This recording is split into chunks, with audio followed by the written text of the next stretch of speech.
What would happen if I revealed to you that tonight, precisely when you close your eyes and surrender to rest, you can activate a force so intense that when you open them tomorrow, you might feel that your entire reality has been rearranged?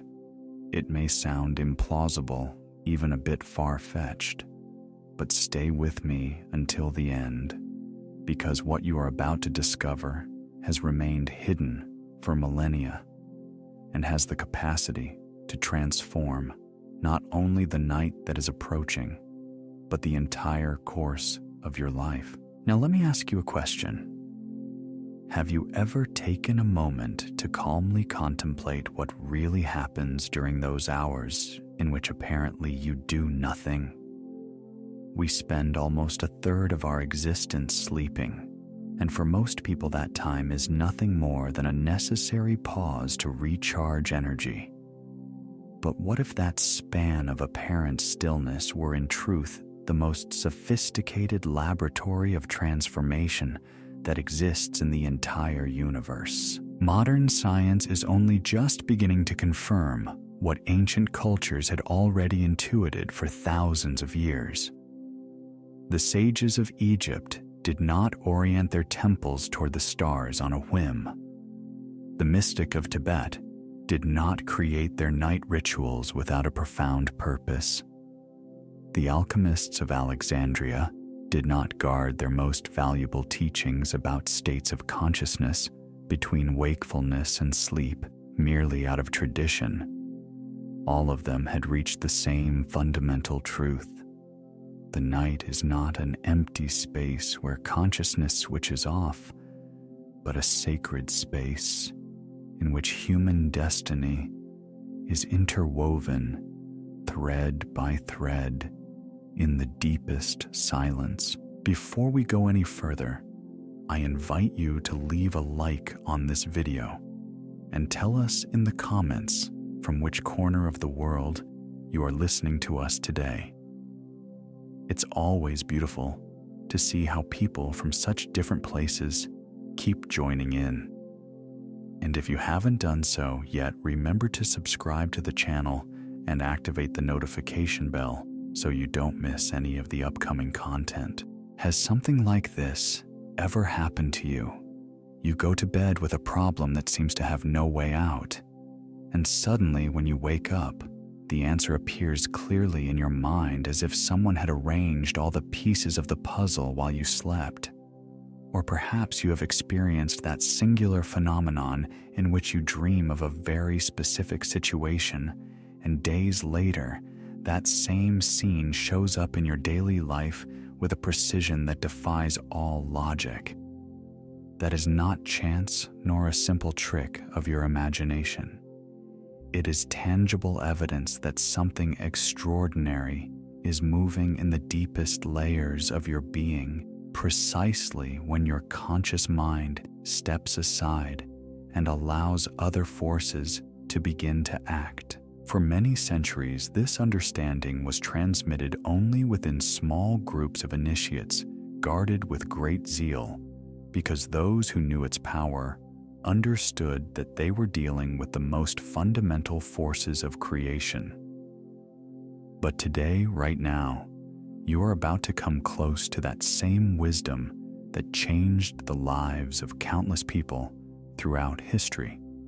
What you're about to learn may amaze you and perhaps make you question everything you thought you understood about sleep manifestation and the limits of what a human being is capable of achieving. Imagine for a moment that every night, precisely at that fragile threshold between being awake and falling asleep, a window of possibility opens in which your deepest thoughts stop being mere passing notions and turn into seeds of enormous power planted in the most fertile soil you can conceive.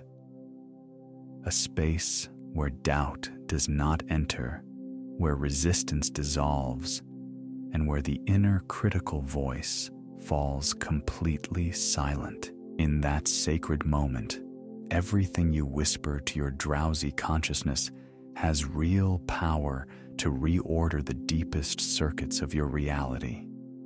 And tonight, when your head rests on the pillow, nothing will be the same as before, because you are about to clearly learn what to do in that precise instant, so that at dawn you perceive changes so evident that you may even wonder whether only one night has passed, or whether in some way time expanded and worked in your favor in ways your logical mind would never have considered possible. Think about the last time you faced a problem that seemed unsolvable.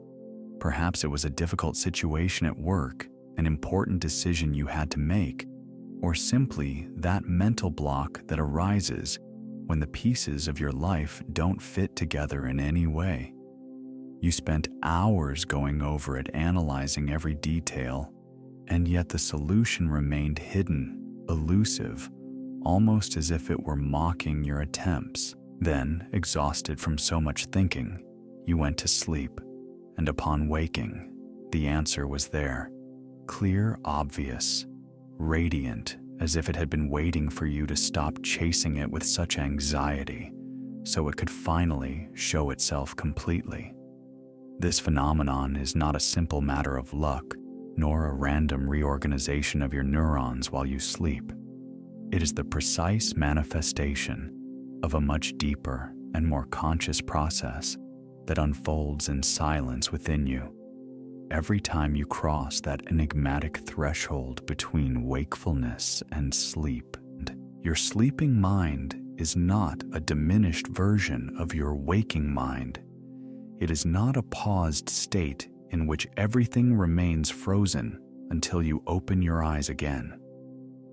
It is something very different, a mode of functioning that follows laws which challenge almost everything we've been taught about human thought. You see, during the day, your conscious mind operates like a jealous guardian placed at the entrance of your perception. It evaluates every new idea and almost obsessively compares it with your past experiences. It subjects it to examination according to the rigid criteria of what you consider possible or impossible, probable or improbable.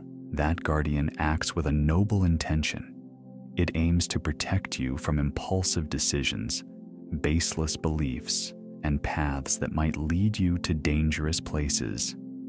But that same defense system also becomes your greatest limit because it automatically discards any answer that does not fully fit with what you already know, with what you have lived, with what your own history has sealed as truth. But then what happens when you finally let yourself fall into sleep? That tireless guardian, that critical voice that constantly judges and limits, begins to weaken until at last it withdraws completely.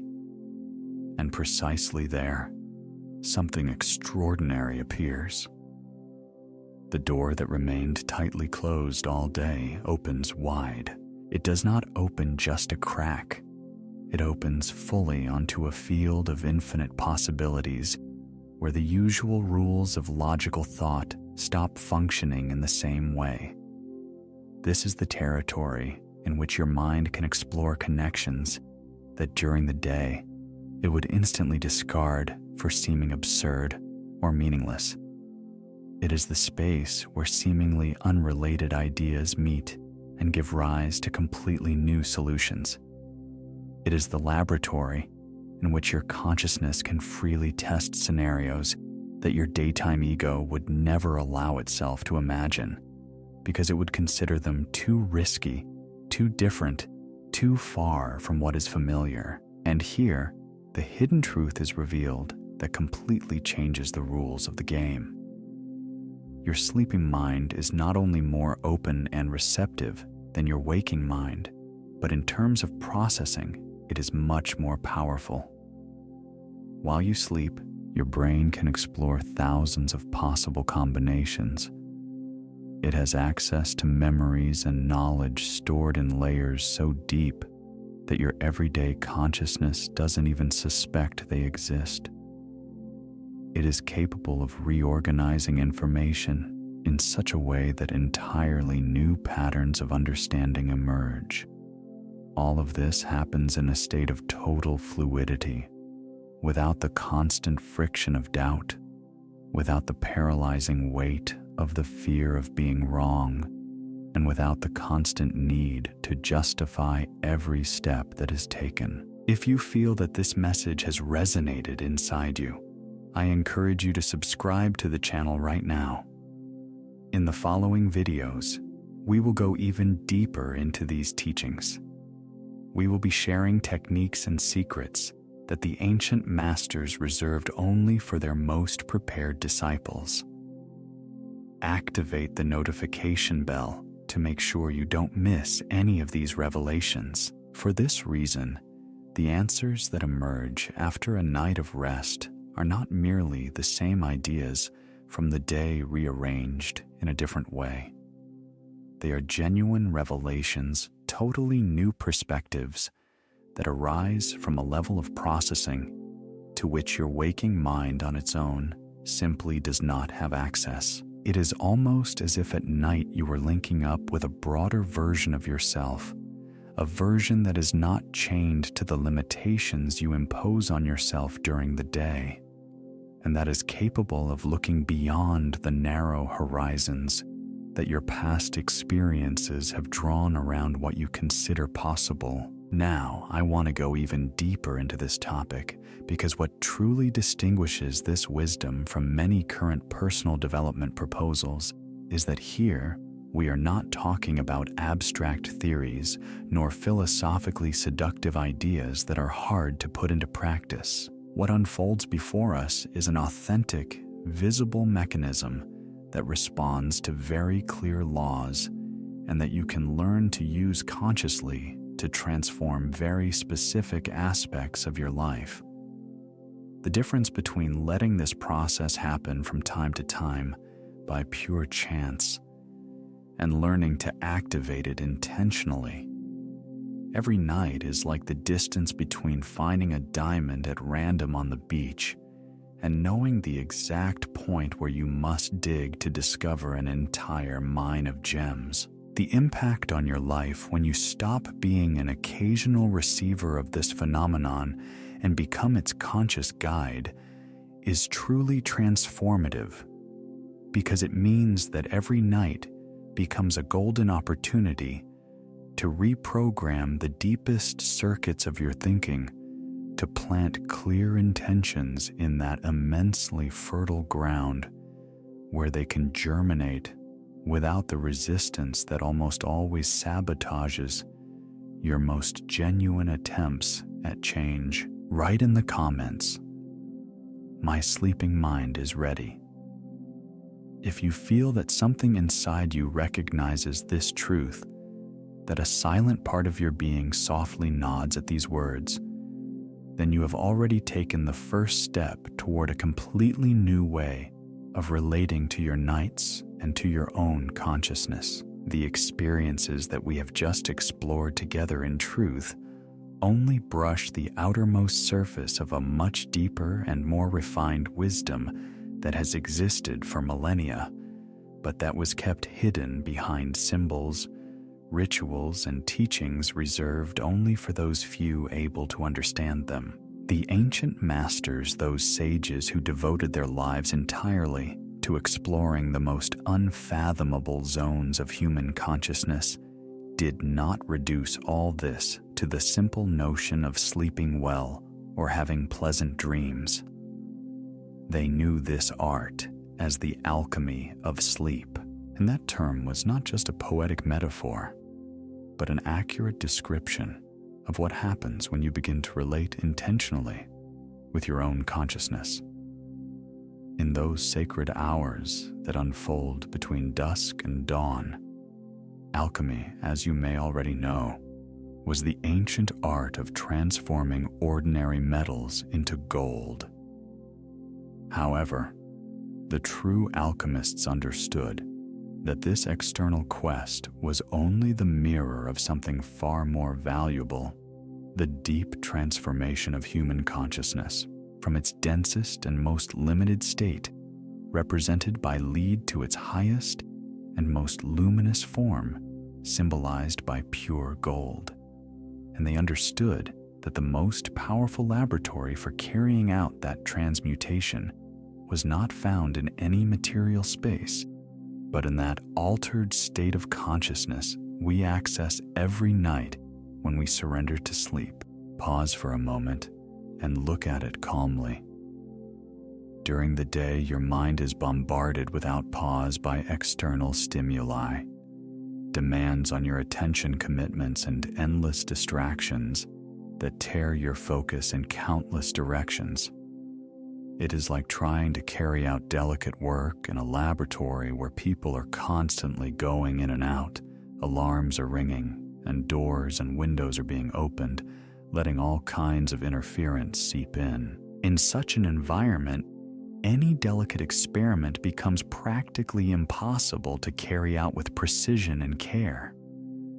However, when night comes, and you retreat from external noise, when you close your eyes and allow silence to rest gently on your consciousness, something extraordinary begins to awaken in the deepest part of your being.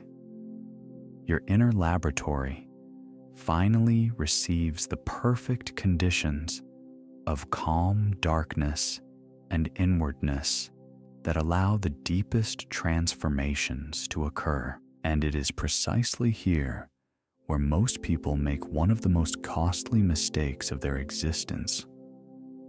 They go to bed with their minds full of worries, replaying the tense conversations of the day over and over, reliving every awkward moment and mentally projecting scenes of disaster into the future, poisoning that sacred laboratory with the toxic residue of their darkest thoughts. Then they wonder why they wake up with the same feeling, or even more drained than when they went to bed. Why their problems seem to multiply instead of dissipate, and why life keeps presenting them with the same frustrating situations again and again.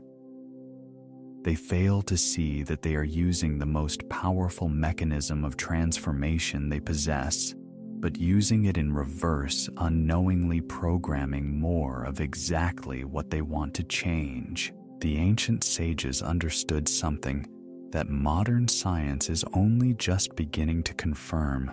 There is a very precise interval in time, that moment when you are about to move from wakefulness to sleep, in which your mind becomes extraordinarily receptive to any impression that touches it.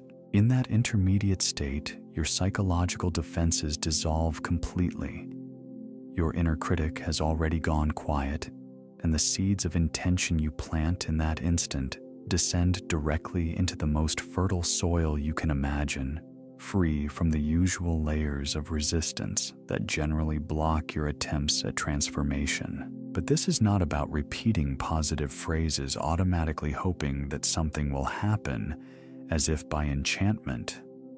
That would be like throwing seeds onto concrete and expecting a garden to grow from there. What the ancients managed to refine was a complete system, a true technology of transformation that understands exactly how that specific state of consciousness works, what kind of language it uses, which images provoke a more powerful reaction, and which rhythms and cadences manage to reach the deepest levels. It is the difference between a beginner gardener who scatters seeds randomly and an experienced farmer who knows the soil's composition in depth, the exact moment to sow the correct depth for each seed, and the perfect conditions of temperature and humidity. And now, something arises that may seem surprising, but that has been confirmed by countless people throughout millennia of deliberate practice. When you plant an intention in that sacred moment, just before surrendering to sleep, and you express it in the appropriate way with the precise language and the exact quality of attention required, that intention does not remain floating in your mind as a mere wish full of expectations. It becomes something infinitely more powerful, a direct instruction that your unconscious cannot ignore, an order that begins acting immediately in the deepest layers of your being, reorganizing patterns, opening paths, and aligning circumstances in ways your conscious mind could never plan deliberately. It is as if you had always had a supercomputer of enormous capacity, but you had used it only for simple tasks simply because no one had taught you the proper programming language.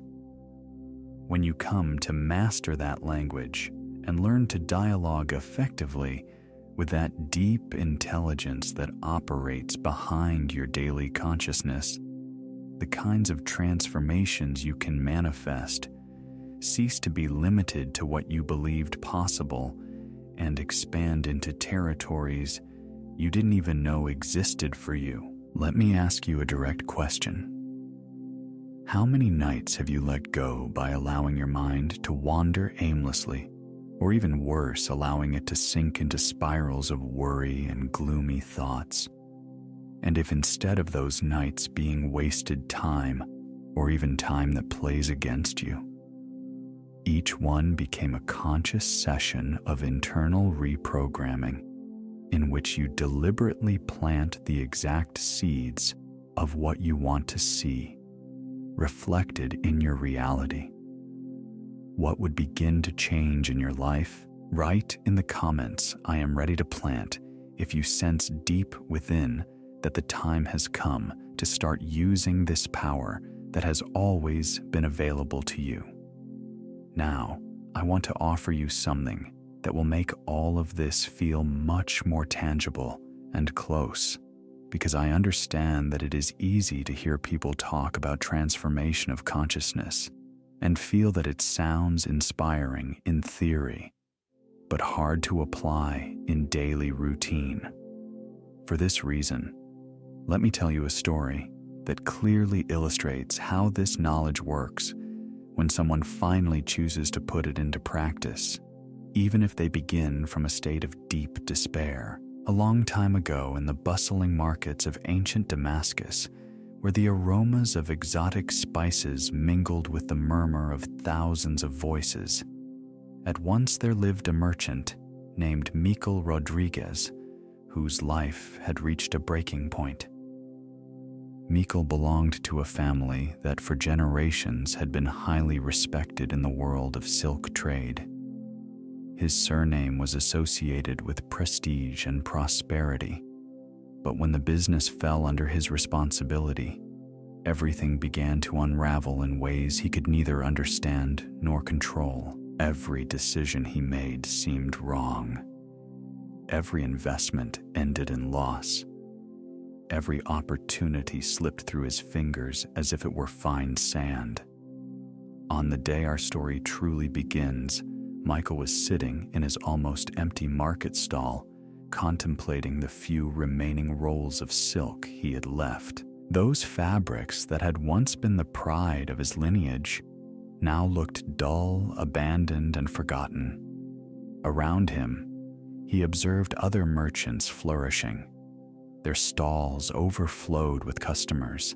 Their hands echoed with the sound of gold coins, while he could barely pay the rent for that place, which day after day looked less like a business and more like a silent reminder of his failure. The hidden truth that Michael could not see at that moment was that his greatest difficulty did not lie in his commercial strategies, nor in the quality of his products.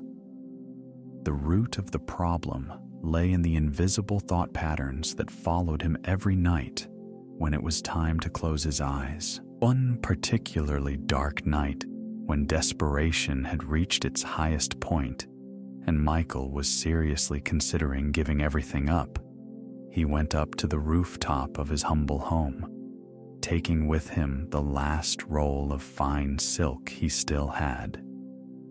He unrolled the fabric under the star-filled sky without any defined purpose, simply because he could no longer bear to see it stored away.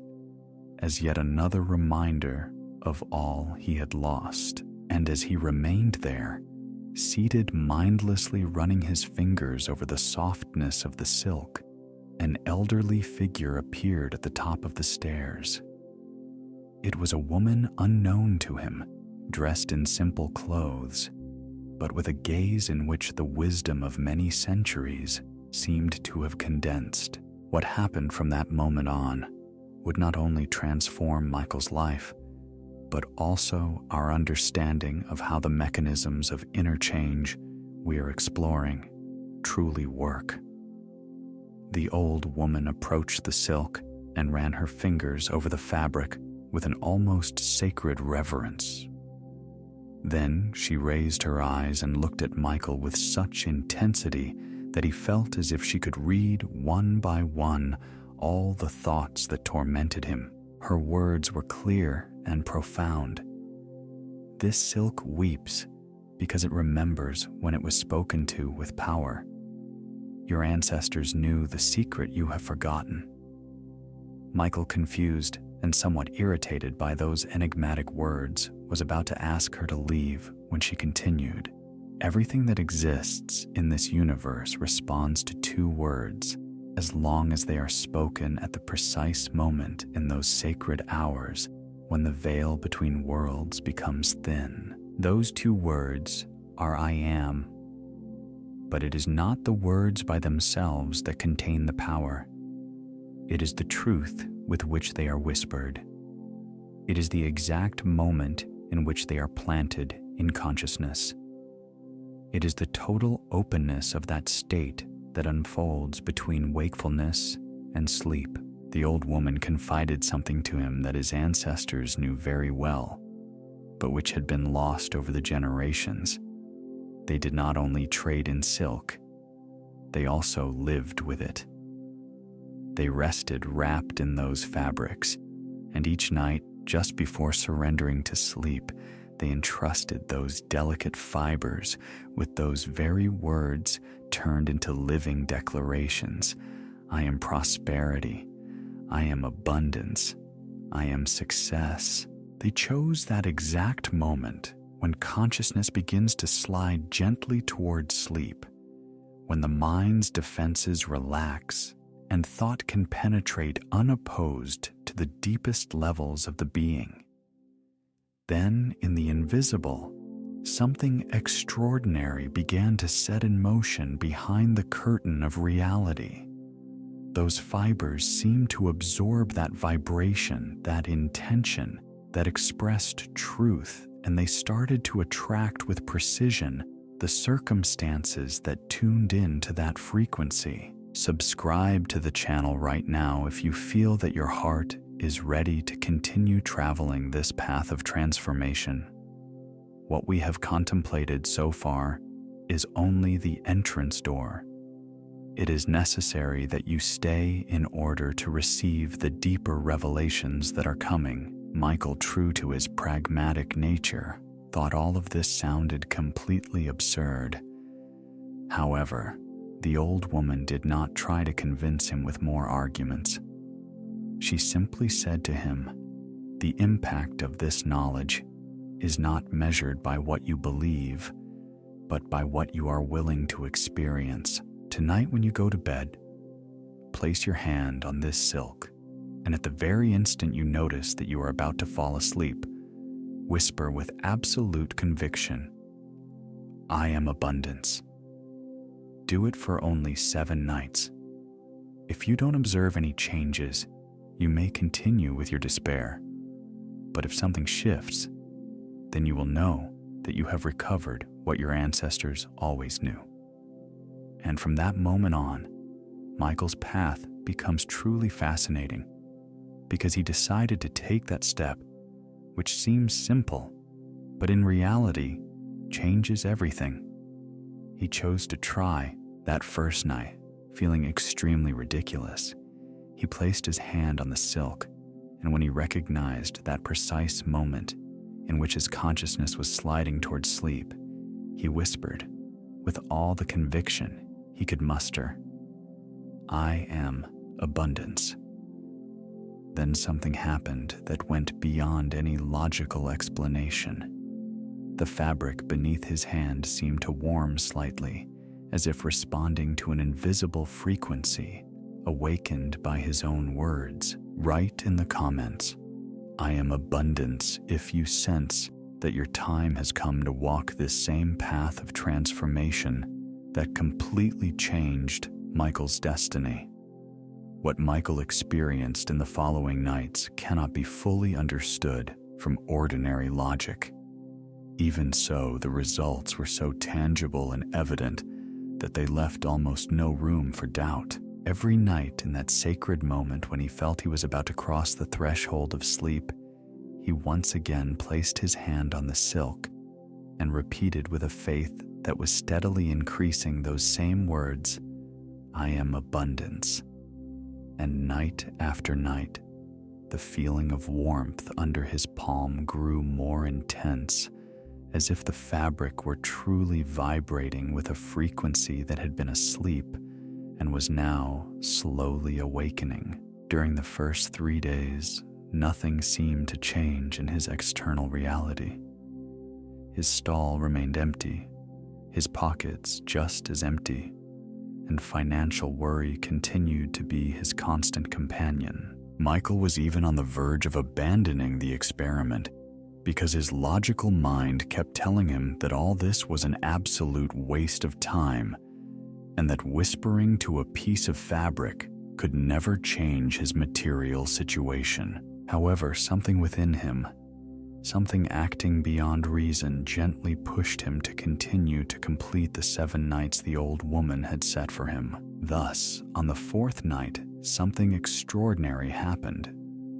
Michael had an impressively clear dream in which he saw his market stall completely transformed, filled with silks of every color he could imagine, with customers lining up to buy his products. The most surprising thing was not only the vividness of the scenes, but the feeling of absolute certainty that accompanied them, as if he were not seeing a simple possible future, but a reality already existing on some plane, patiently waiting to manifest in the material world. He woke up with a confidence he had not felt in years, and for the first time in a long time, he got up with a genuine sense of expectation instead of fear.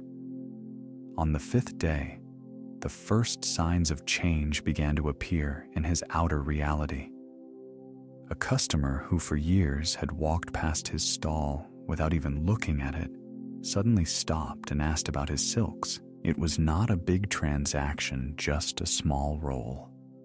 However, there was something different in that exchange, as if the invisible pieces of the universe were finally beginning to move in his favor. On the 6th day, an old business partner whom he had lost contact with years ago reappeared unexpectedly in the market, asking directly for Michael and bringing news of a caravan coming from the east that transported silk of extraordinary quality and was seeking trustworthy local distributors. By the 7th day, Michael no longer needed to force himself to believe in the process because the facts spoke for themselves.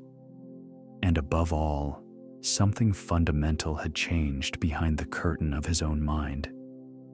He no longer saw himself as a defeated man desperately struggling to survive, but as someone going through a natural transformation toward the abundance that had always been his legitimate inheritance. That new inner feeling, that deep change in his identity, was the true trigger of everything that manifested afterward. In the months that followed, Michael's modest stall underwent a metamorphosis that left the other merchants in the market astonished. The finest silks from distant lands began to appear in his inventory as if something invisible were magnetically attracting them to him. People who had never before noticed his stall started to seek him out by name, saying they had heard about the exceptional quality of his fabrics. Business opportunities he had never even imagined began to arise with impeccable synchronicity, as if the entire universe were delicately arranging itself to support his success. However, the deepest understanding Michael reached along this path is exactly what the old woman had wanted to reveal to him from the very beginning, that the physical silk he caressed every night was nothing more than a symbol, a tangible focal point for something infinitely more powerful that was taking place on an invisible level. The true silk that was being transformed was not the fabric he felt beneath his fingers, but the very weave of his sleeping consciousness. Every night when he whispered, "I am abundance," in that particular state of openness, he was in a literal sense reconfiguring the deepest patterns of his mind, those unconscious algorithms that determine what you attract, what you manage to see, which opportunities you recognize, and which ones slip past you without you even noticing. Michael understood that his sleeping mind functioned just like that silk, a material of enormous sensitivity, ready to absorb any impression that was planted at the right moment. And those impressions later amplified and crystallized in his external reality in ways that seemed to defy the normal laws of cause and effect. The hours between dusk and dawn, that period he had previously seen only as rest time, had become his most powerful instruments of creation, sacred vessels that waited night after night to be filled with the highest vision of what was possible for his life. And it is precisely here where this story ceases to be just the tale of a distant merchant in an ancient market and becomes a message that directly concerns you. Because what Michael discovered is not a gift reserved for a chosen few. It is a universal truth about how human consciousness operates and about the extraordinary impact you can have on your reality when you finally learn to consciously dialogue with that part of you that becomes active when the conscious mind relaxes into sleep. The question that may now be resonating within you is, how many more nights will you let pass without using this mechanism of transformation that is literally available every time you close your eyes? Write in the comments, "My consciousness is awakening," if you feel that something inside you recognizes the truth of what Michael experienced on his journey. Now, I want to reveal something to you that can completely change your understanding of what really happens when you use this method of nightly transformation, because your sleeping consciousness is not merely a passive receiver of the words you utter before sleeping. It is something much more extraordinary and powerful. It functions like a cosmic amplifier that gathers those subtle frequencies you plant in that sacred instant and expands them, exponentially working silently behind the curtain of your reality. Imagine for a moment how a regular sound amplifier works. You have a soft, almost imperceptible signal. You feed it into the system, right? And suddenly, that delicate vibration becomes a sound capable of filling a stadium, making thousands of people's chests vibrate at once, moving huge masses of air and generating an experience totally different from the original signal. Your nighttime mind acts according to exactly the same principle, except that instead of amplifying sound, it amplifies pure intention. And instead of filling a stadium, it literally modifies the matrix of possibilities of your future reality. During the day, when your analytical mind is fully active, it behaves much more like a filter than like an amplifier. each thought that arises, every intention you try to plant, immediately passes through thousands of layers of questions, doubts, and comparisons with what you have lived. And by the time that intention reaches, if it reaches at all the deepest levels of your being, it is already so weakened and fragmented that it retains very little real strength. It is like trying to shout a vital message in the middle of a storm where the wind tears your words apart before they reach their destination. But when night falls and your analytical mind finally withdraws, when that protective ego that questions everything dissolves into the rest of sleep, something extraordinary begins to happen in the deepest levels of your consciousness. The words you whisper at that moment encounter no resistance. They are not filtered or diminished.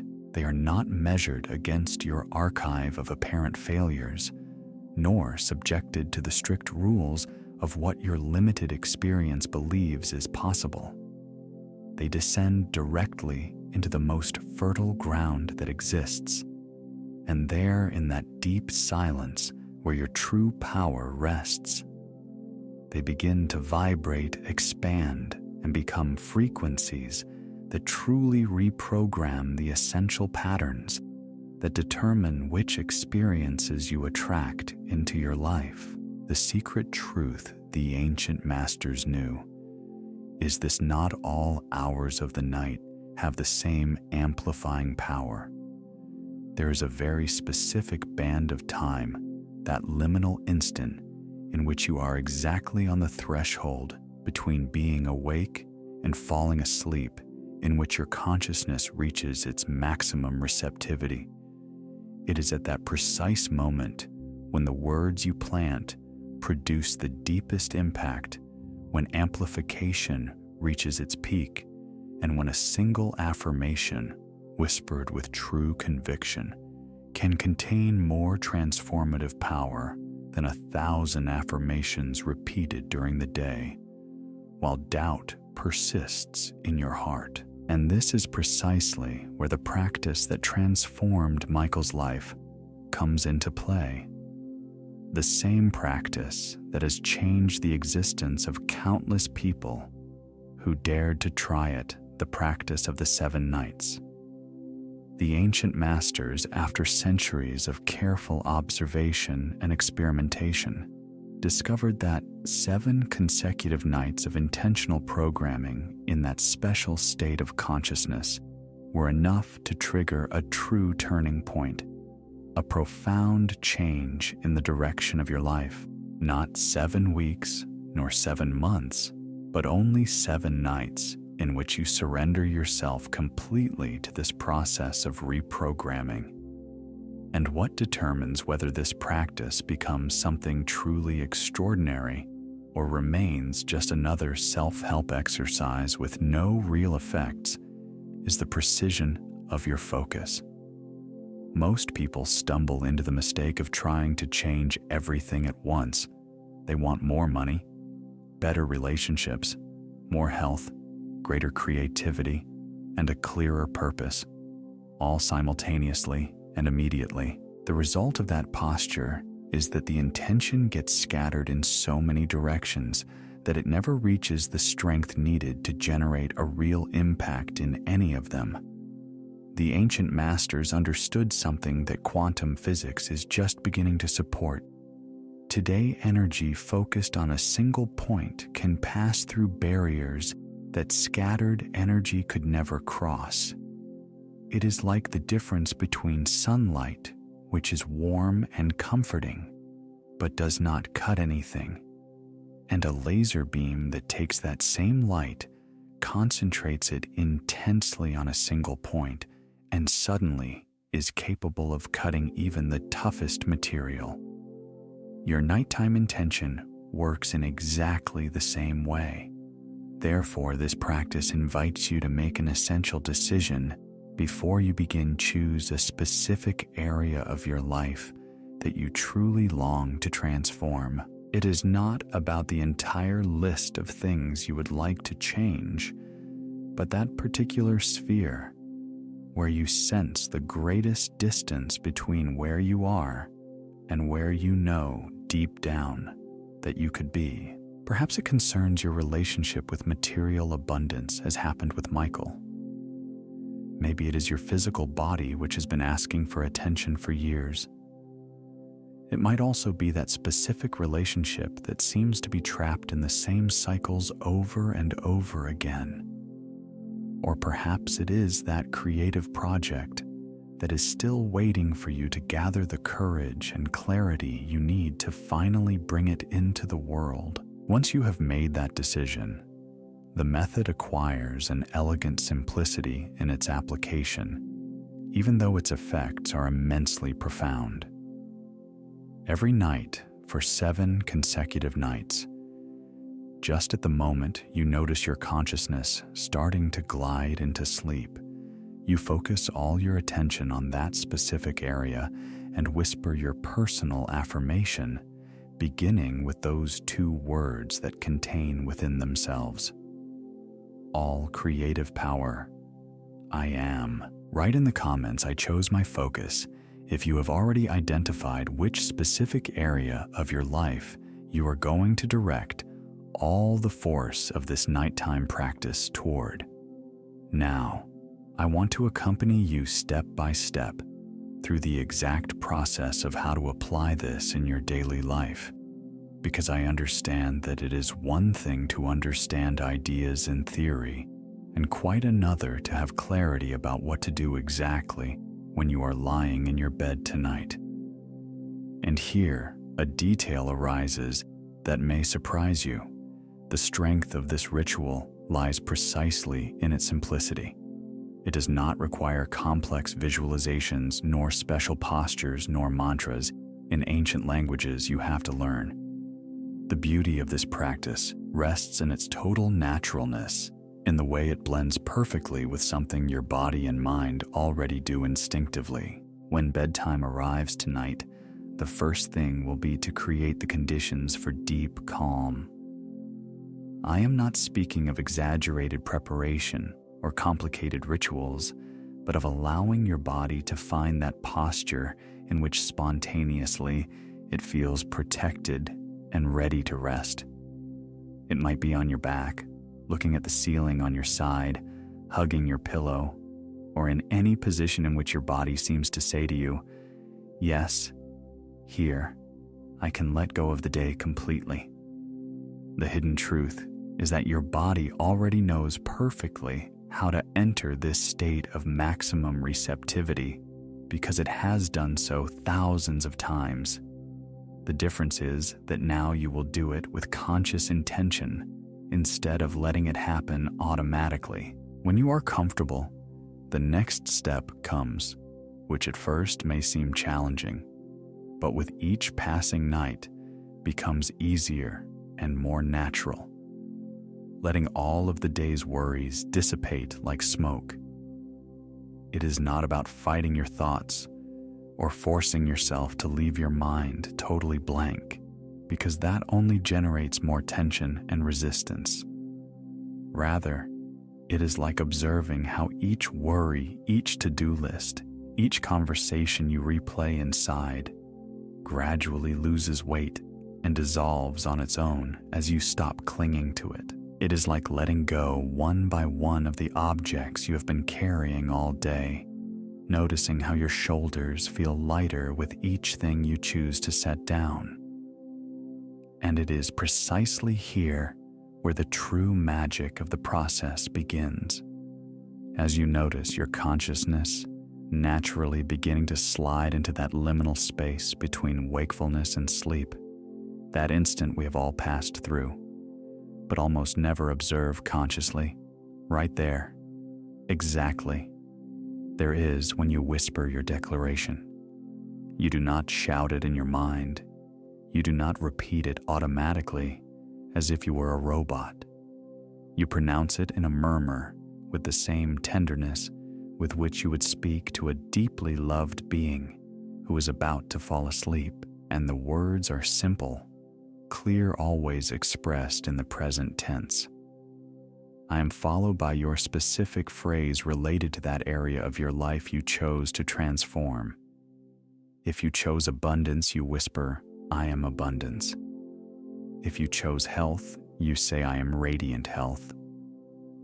If you chose love, you declare, I am complete love.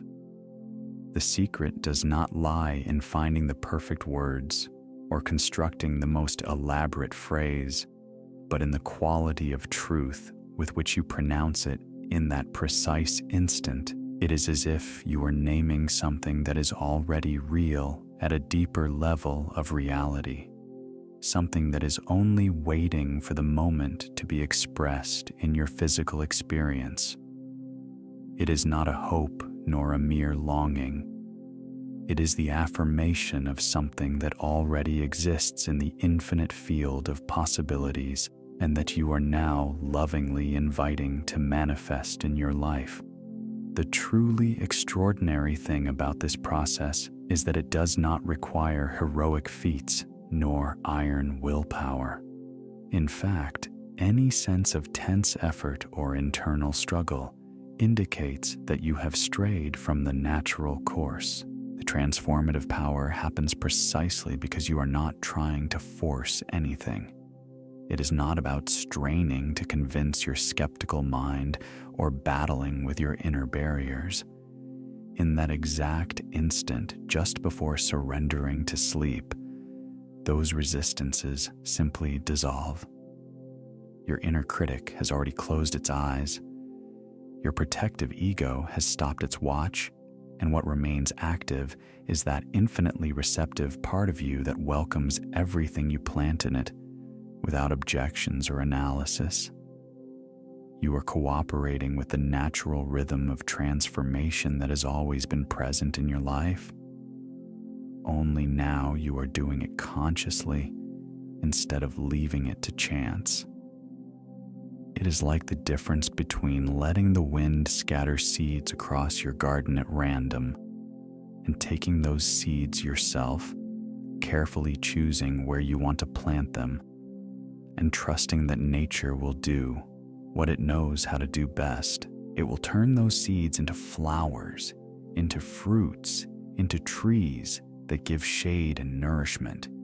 Your nightly declaration becomes exactly that, a seed placed in the unlimited garden of your sleeping potential. And just as you do not get up every hour in the night to check whether the seed has started to sprout, you also do not need to obsessively watch whether the process is bearing fruit.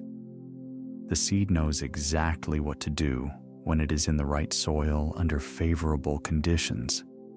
Your task is not to control every phase of its growth, but to plant it with clear intention and then allow the infinite intelligence that works in secret within your consciousness to carry out its silent work while you rest. On each of the 7 nights, you repeat this same simple gesture, and with each night, something subtly shifts in the deepest layers of your interior.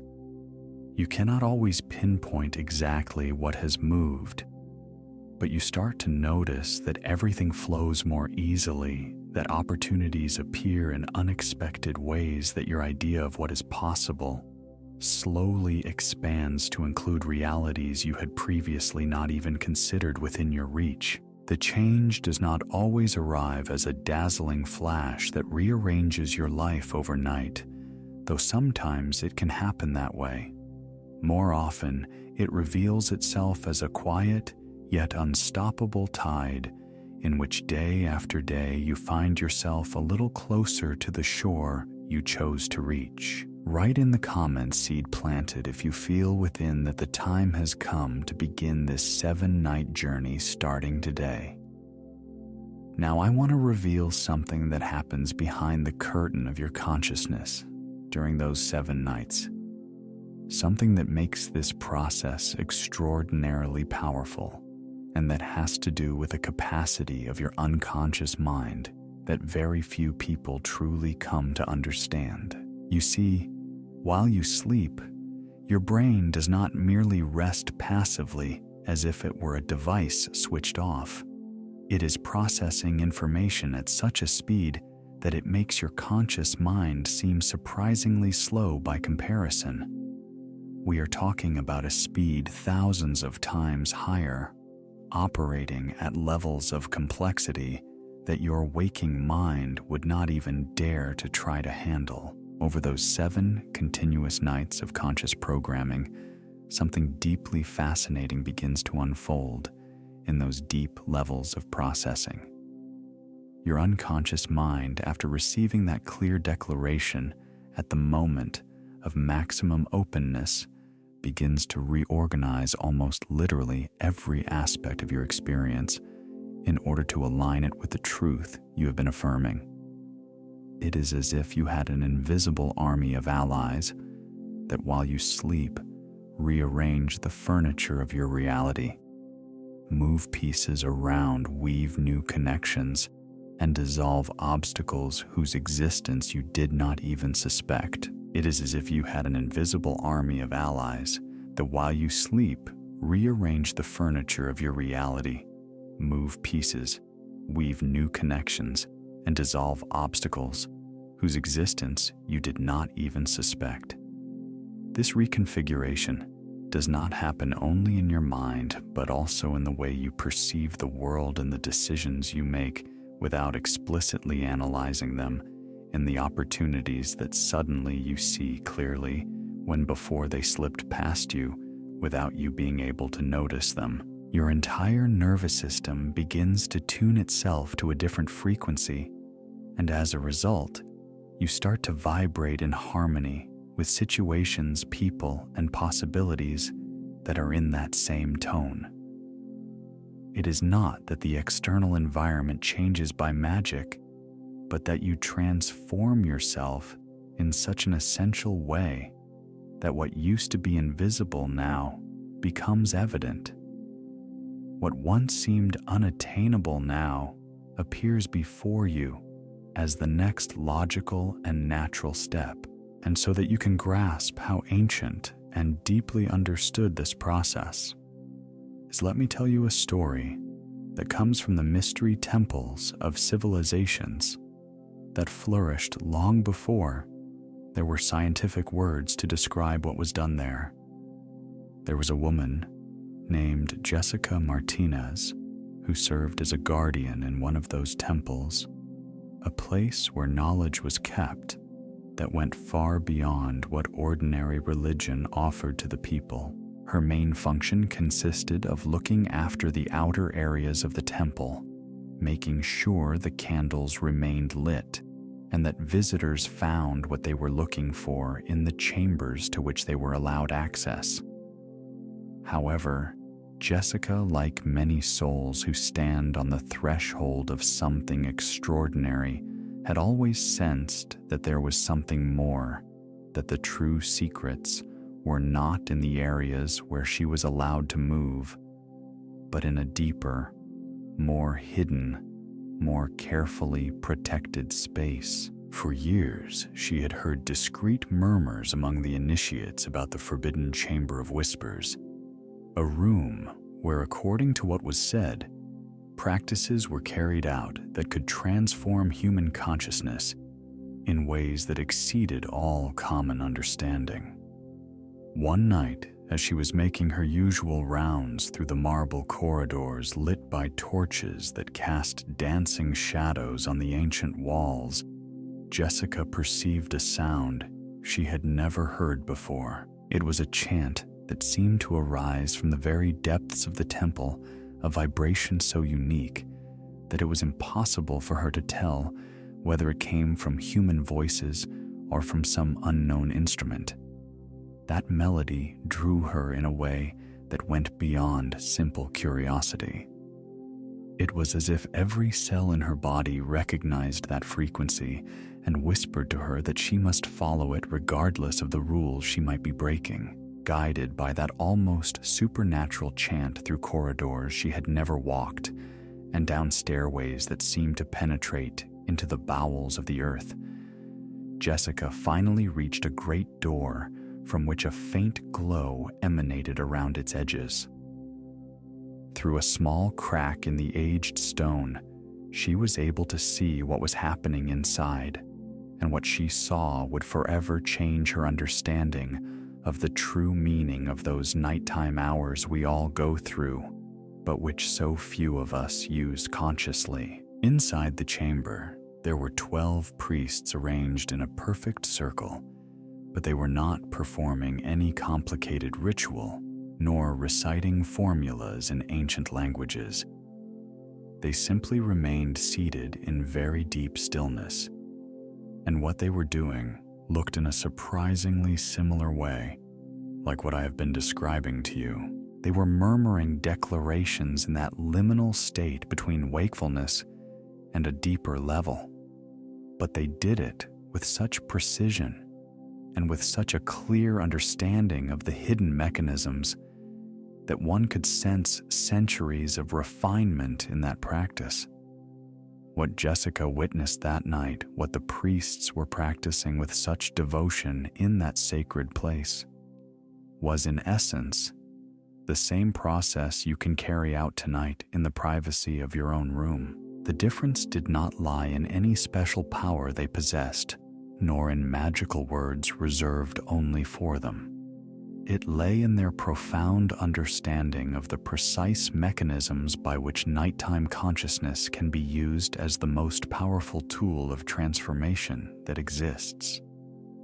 They had succeeded in turning into an exact science what for most people continues to be a random, sporadic event. And now something appears that ties together everything we have covered up to this point, because what Jessica discovered on observing that ritual was not just a technique, but a revelation about the very nature of how human transformation really works at its deepest levels.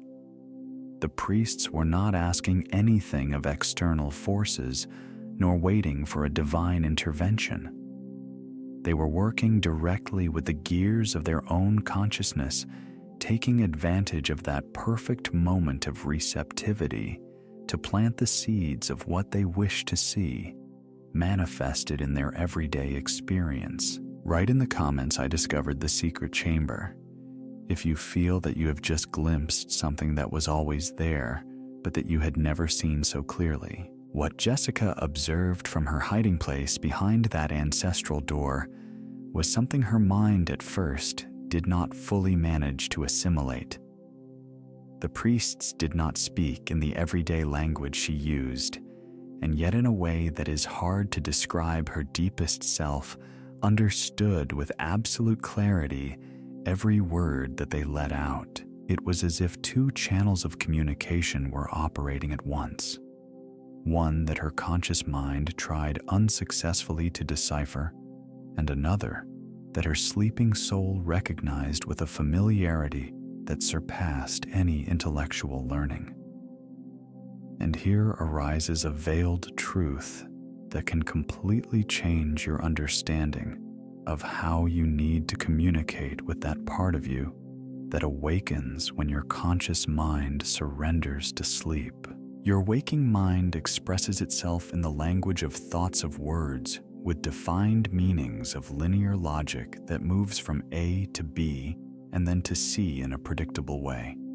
But your sleeping soul, that deep intelligence that operates behind the stage of your consciousness, manifests in a very different way. It expresses itself in the language of pure vibrations, of subtle frequencies, of the silences between words, as much as of the words themselves. This explains why so many people practice affirmation techniques and yet do not obtain truly deep changes. They are using a language that does not match the level of their being, that actually has the capacity to produce profound transformations. It is like trying to tune into a radio station while moving the dial to the wrong frequency, or wanting to open a very complex lock with a key made for another door. No matter how much effort you make, if you stay on the wrong frequency, that door simply will not open. Jessica continued observing and slowly began to notice another nuance in the priest's ritual that revealed the true mastery of their practice. They did not utter their declarations as an incessant stream of words, like someone who repeats affirmations mechanically. Instead, they left intentional pauses between each phrase, and those silences were not empty or accidental. In those moments of stillness, something extraordinary began to happen. The vibration of the words they had just pronounced continued expanding in the air, increasing in strength instead of fading away, just as the ripples in a pond spread out from the point where the stone touched the surface. The high priestess who led the circle from the center knew something essential about authentic transformation. Words by themselves are only the beginning. They act like matches that strike a spark, but it is the silence that follows that allows that fire to grow and take hold more deeply. In those spaces between declarations, your drowsy consciousness has the opportunity to become completely impregnated with the vibration of what you have planted, allowing that energy to reach the most intimate layers of your being without a new wave of words interrupting it. Think of what happens when you strike a gong. The sound does not end at the moment of the blow. It continues resonating, expanding, filling the space with its frequency long after the first impact. Your nightly declarations work in exactly the same way, but only when you give them enough space to unfold their full resonance before moving on to the next one. Hurry that urge to fill every moment with more words, more affirmations, and more attempts to convince your subconscious is precisely what blocks the process and prevents change from happening at its deepest level. And here something arises that might seem paradoxical, but that is absolutely essential for this practice to bear true fruit. You are not trying to learn a new language that you have never spoken with your mouth. You are returning to a language that your sleeping soul has recognized since the beginning of time. A form of communication that is older and more essential than any word you have learned since you came into this world. It is like hearing a melody you have never consciously listened to, but which somehow you recognize in the depths of your inner self, as if it had been there all along, patiently waiting to be remembered.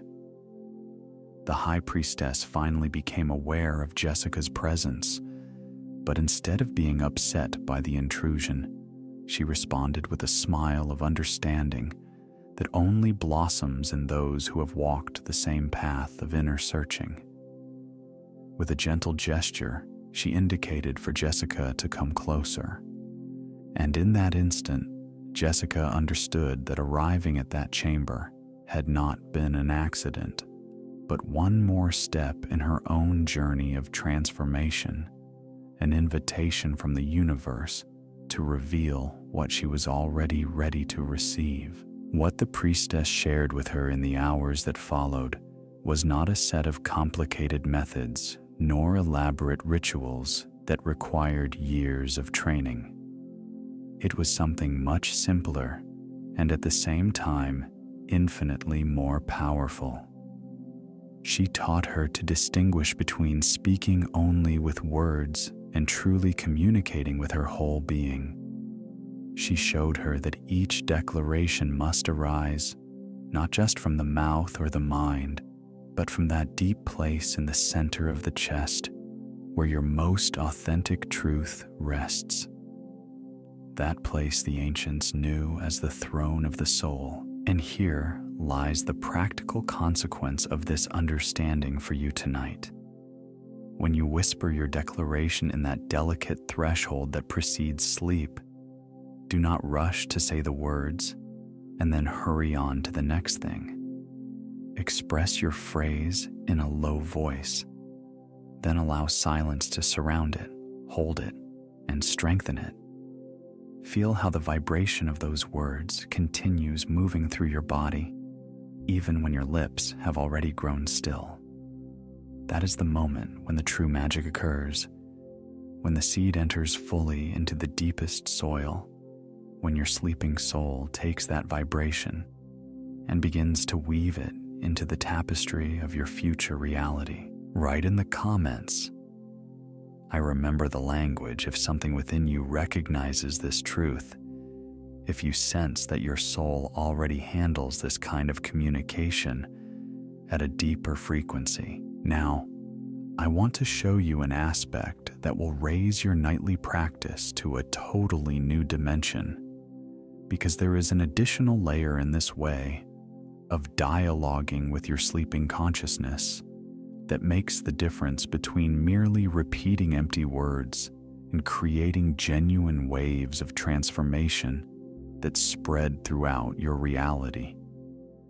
And it is linked to something that accompanies you at every moment of your life, although perhaps you have never considered it part of your most powerful tool for manifestation: the rhythm of your own heart. When you whisper your declarations in that sacred moment before sleep, they cannot become a mechanical act in which you simply repeat the right words, hoping that something extraordinary will happen. Your sleeping soul instantly distinguishes between words that arise from the surface and words that come from the depths of your being. It is like the difference between someone reading a poem without feeling and someone reciting it with every fiber of their body fully aligned with its meaning. The result is radically different. Every declaration you express must be born from that central point where your deepest truth resides and must move in harmony with the natural rhythm of your breathing, in concordance with the steady pulse of your heart. You are not trying to convince anyone of anything. You are not defending a case before an incredulous judge. You are simply allowing the truth of what you already are in your purest essence to express itself through you. Your voice is the channel, but your entire being is the real source of the message. Look at it this way: your heart beats with a tempo that belongs only to you, a frequency that has sustained you since before your first conscious thought, and that will remain with you until your last breath. That rhythm is like your unique vibrational signature, and when you align your nightly declarations with that essential pulse of your own existence, something extraordinary begins to happen behind the scenes of your reality. The words cease to be loose ideas in the mind and become living frequencies that carry the full authority of your most genuine self. And to help you grasp how this principle has been recognized and applied by people who perceived its strength even without having technical language to explain it, let me tell you about a man named Daniel Thompson who lived in a small coastal village where the sea was at once a source of sustenance and a strict judge of who prospered and who barely managed to get by. Daniel was a fisherman, as his father had been before him and his grandfather before them.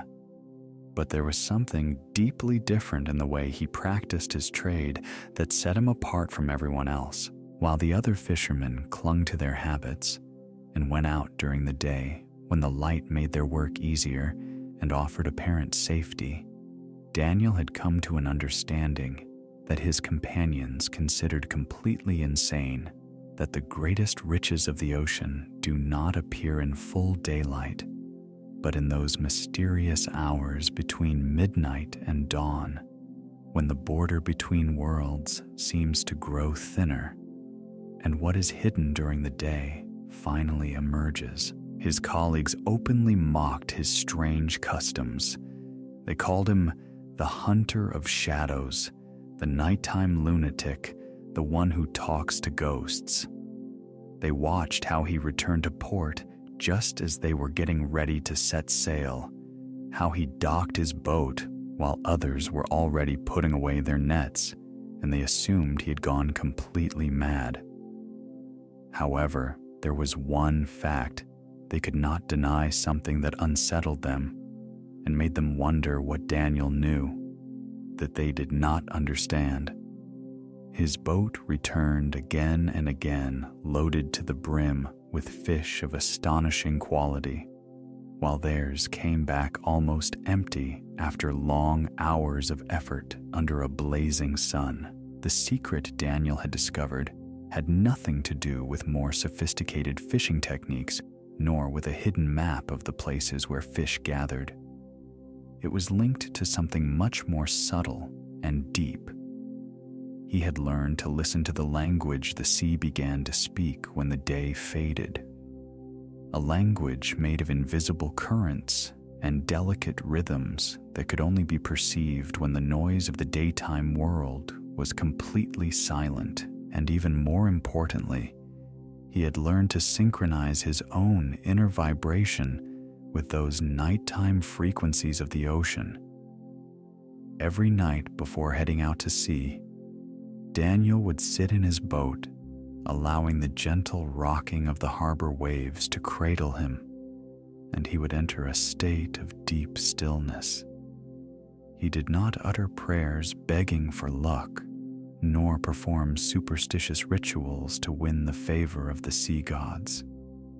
Instead, he did something that closely resembles what I am sharing with you now. He whispered simple declarations, yet charged with absolute certainty, perfectly aligned with the rhythm of his breathing and the steady beating of his heart.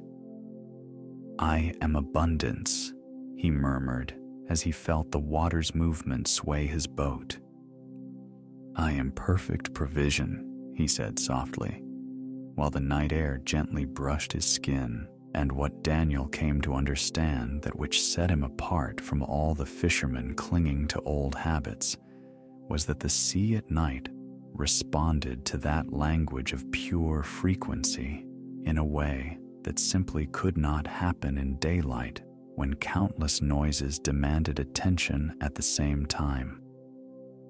In the deepest serenity of the night, when his declaration arose from the center of his being and aligned with his own vital pulse, it was like sending out a signal that the universe could not ignore, a call that attracted to him with precision everything he needed by paths that escaped any rational explanation. His nets filled up not because he worked harder than the others, but because he had learned to collaborate with deeper rhythms that move beneath the surface of the visible. And this is exactly what happens when you begin to whisper your nightly declarations, not only with your mouth, but with your entire being, vibrating in that frequency of absolute truth. Write in the comments, "My heart knows the rhythm," if you feel that something within you recognizes this wisdom about how your own vital pulse can become the vehicle for your deepest transformation. Daniel's story becomes even more astonishing when we reach the specific moment that completely changed his understanding of what he was really doing every night out on that dark ocean. One dawn, while he was preparing his boat under a moonless sky, a figure appeared that seemed to be formed directly from the sea fog. It was an old woman whose face was marked by countless storms and whose eyes contained a depth born of having seen truths that almost no one reaches. She remained silent while Daniel checked his nets, and then spoke with a voice that sounded like the ocean itself, speaking through human words. What she conveyed to him in that moment held one of the most powerful revelations about how this process of nighttime transformation truly operates. She explained that in truth, he had been fishing with ropes when he should have been fishing with words, that the physical nets he cast into the water were nothing but symbols of something far more essential that was secretly moving in his reality. The old woman revealed something that seems impossible, but that Daniel witnessed with his own eyes that very night. She taught him how to weave what she called a net of starlight, not made of material threads, but of the pure vibration of his deepest affirmations.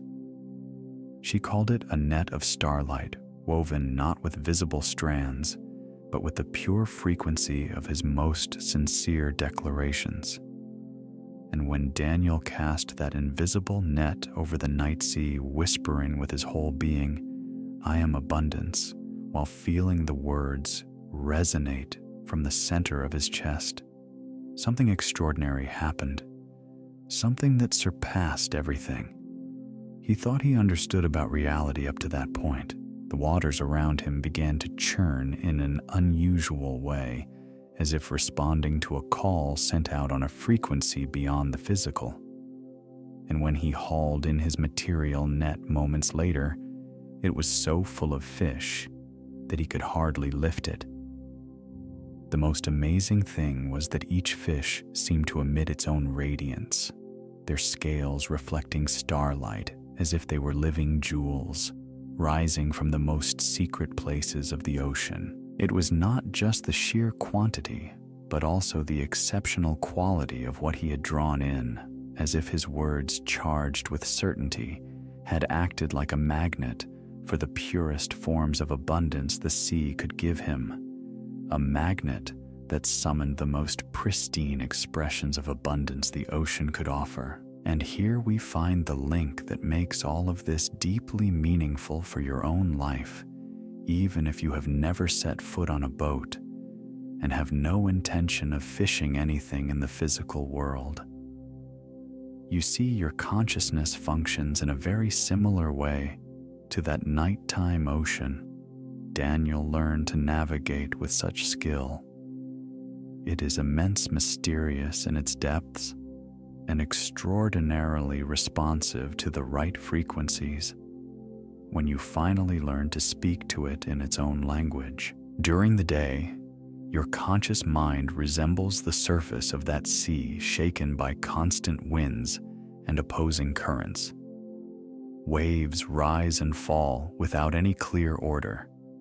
Foam covers everything, so you cannot see the bottom, and any seed you try to sow in those restless waters is dragged in many directions before it can take root. That is why your attempts at change and transformation during the daytime hours can feel so frustrating, not because you are weak, nor because you are failing at something essential, but because you are trying to work with your consciousness at the least favorable moment, when it is in its least receptive state. However, when night comes and you allow yourself to slide gently into that intermediate state between wakefulness and sleep, it is as if you were descending beneath all that surface agitation, entering calm and deep waters where the currents of true change move with a quiet yet unstoppable force. In those depths, the currents of authentic change move with a silent power that cannot be stopped. There, in these intimate levels of your being, there are no turbulences scattering your intention, nor opposing waves weakening the strength of your declarations. There is only a vast receptive stillness, a space where every word you plant can take root without hindrance. The nets you cast into these nighttime regions of your consciousness are not woven with physical fibers, but with the pure vibration of your most sincere truth. And what is astonishing is that these invisible nets are incomparably more effective at attracting what your heart truly desires than any heroic effort you might make during the day, because they operate on the plane where everything begins to take shape, where possibilities condense into experiences, and where the infinite field of potential focuses into the concrete reality you call your life. Every night, when you whisper your declaration in that perfect moment of receptivity, You are casting your net of words filled with intention into the most enigmatic zones of your own being. And what that net draws toward you while you sleep, when your conscious mind has completely withdrawn, matches exactly the frequency of what you have declared. It is not weak or watered down versions of your desire that arrive, but the clearest and most radiant forms of that reality you have invoked from your deepest core. Daniel trusted this process to such an extent that over time he stopped depending on his daytime strategies and began to live from that space of certainty that appears only when you have seen with your own eyes how the universe responds to the voice of your soul when it expresses itself in its purest note. This trust in the process became so absolute that in the end it no longer rested on his daytime tactics. He began to live from that quiet, profound knowing that only reveals itself when you have seen for yourself how the universe listens and responds to the voice of your soul when it speaks in its most authentic tone. And that same trust, that same silent, deep knowing, is also available to you when you decide to experiment with this method that has transformed lives for thousands of years. Write in the comments, "I cast my net tonight," if you sense that the time has come to fish in the depths of your own consciousness and attract the most luminous forms of what your soul truly desires. Now I want to guide you into another dimension of this ancestral wisdom, a realm that will reveal something essential about the precise moment when your nightly intentions reach their maximum power. Because in truth, not all hours of the night possess the same transformative force. There is a specific instant, a kind of cosmic window of opportunity that the ancients identified with almost millimetric precision and understanding. This mystery can exponentially multiply the fruits of your practice, so that you can appreciate how this knowledge was protected throughout the centuries. Let me lead you to the legendary library of ancient Alexandria, that sanctuary of knowledge where the deepest secrets of civilizations that had mastered arts we are only just beginning to rediscover were preserved. There, a woman named Amanda Chen worked as the royal scribe, although she was not an ordinary scribe who simply carried out her duties during the usual hours of the day when sunlight illuminated the scrolls and made it easier to read the ancient texts. Amanda had been entrusted with a much more enigmatic and transcendent task. She was the scribe of the twilight hours, responsible for recording the most important decrees of the pharaoh during that precise interval in which the day yields to the night and the veils between the visible and invisible worlds become as thin as the papyrus over which her pen glided. The sages of the court knew something we have forgotten in this era of constant artificial light, that there is a sacred moment in the transition between day and night, during which the words spoken and the thoughts held acquire a different weight, a special gravity capable of altering the course of events in ways impossible at any other time. Amanda lived her task with a solemnity that went far beyond a simple professional duty. Every evening, as the shadows lengthened between the marble columns of the library, she prepared her special inks with almost ritual precision, mixing pigments she had been taught to prepare only under very specific conditions. However, what truly made her practice unique was her intimate understanding that it was not just about copying words onto a physical medium. She was participating in something much deeper, the act of inscribing intentions into the very fabric of reality. One night, as she was writing an especially crucial decree from the pharaoh regarding the distribution of resources in times of scarcity, something extraordinary happened that would reveal the hidden truth of her calling. The papyrus before her began to emit a soft glow that did not come from any visible source, and from that light emerged a figure of light and shadow, like a being from the subtle realms, the spirit of the first scribe of twilight who had held that same position thousands of years earlier. His words went straight to the heart of what Amanda had been sensing but had not yet been able to clearly express.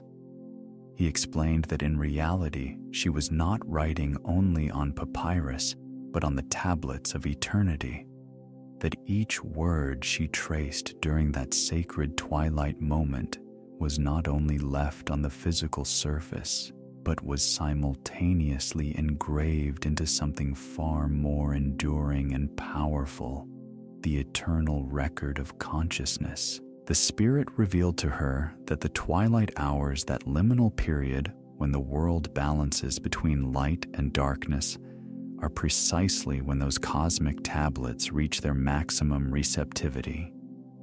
At that exact instant, every thought you calmly hold, every intention you express from the deepest part of your being, does not fade into the air as usually happens during the common hours of the day.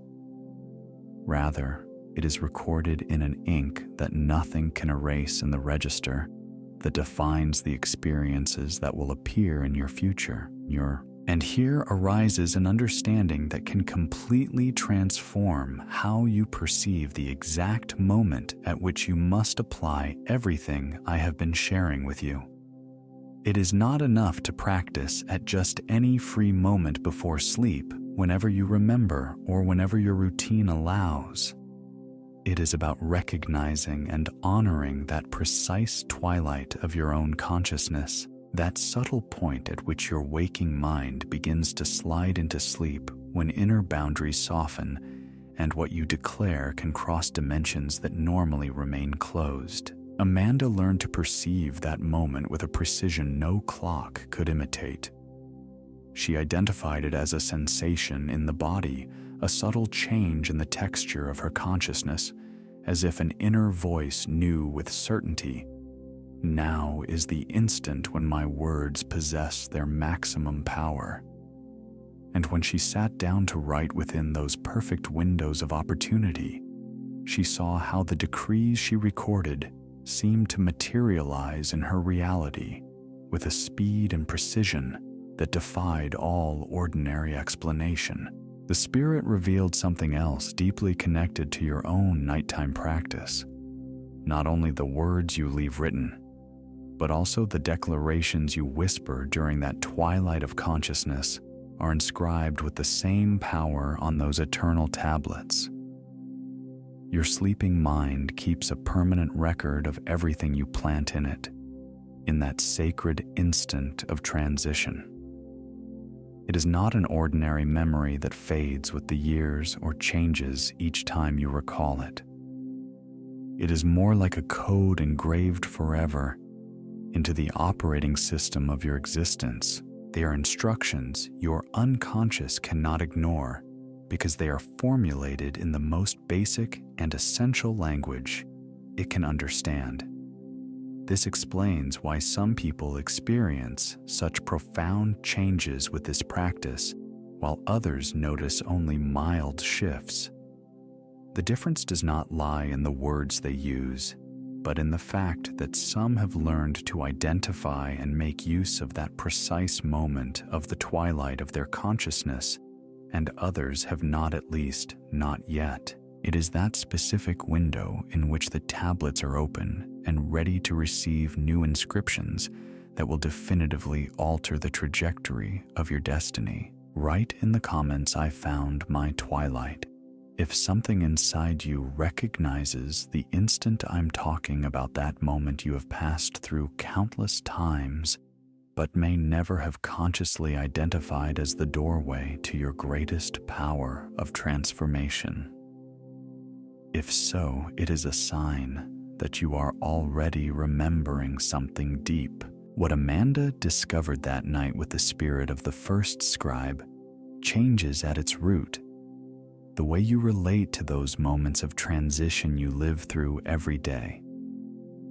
Because in those precious minutes, as your consciousness moves from wakefulness to sleep, you are not a passive spectator of an automatic process your body carries out without you. In those instants, you become the scribe of your own transformation, the conscious architect of what will be written on the invisible tablets that guide the course of your destiny. The declarations you hold at that point, those simple phrases yet full of inner certainty that begin with "I am," are not thoughts that circle in your mind for a moment and then vanish without a trace. They are cosmic decrees that are imprinted in letters of light onto the very foundation of your future reality.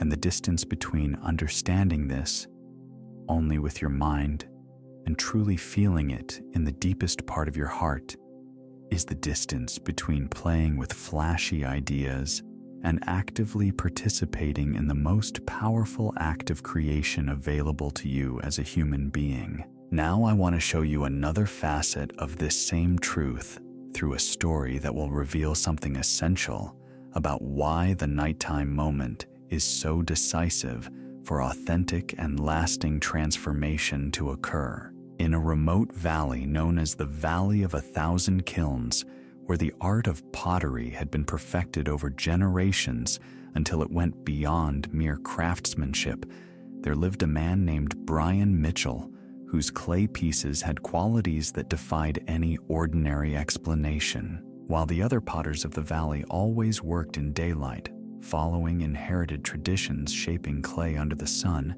and firing it in regular kilns, Brian had discovered a secret that completely set him apart from them. The clay responded in a totally different way when it was worked at midnight, when darkness wrapped the valley and the waking world had finally surrendered to silence. The pieces Brian shaped in those nighttime hours seemed full of almost magical qualities to those who used them. Water kept in them became without any visible cause sweeter and more revitalizing than water stored in other vessels. Plants that grew in his pots showed an energy and abundance that surpassed anything the oldest gardeners of the valley had ever seen.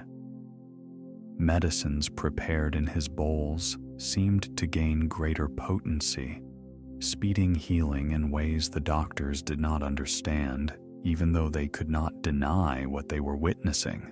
The other artisans whispered that Brian must be keeping some secret technical formula, a special mixture of clays or a different way of firing that would explain such exceptional results. But the true mystery powering his vessels had nothing to do with hidden recipes nor exclusive crafting techniques.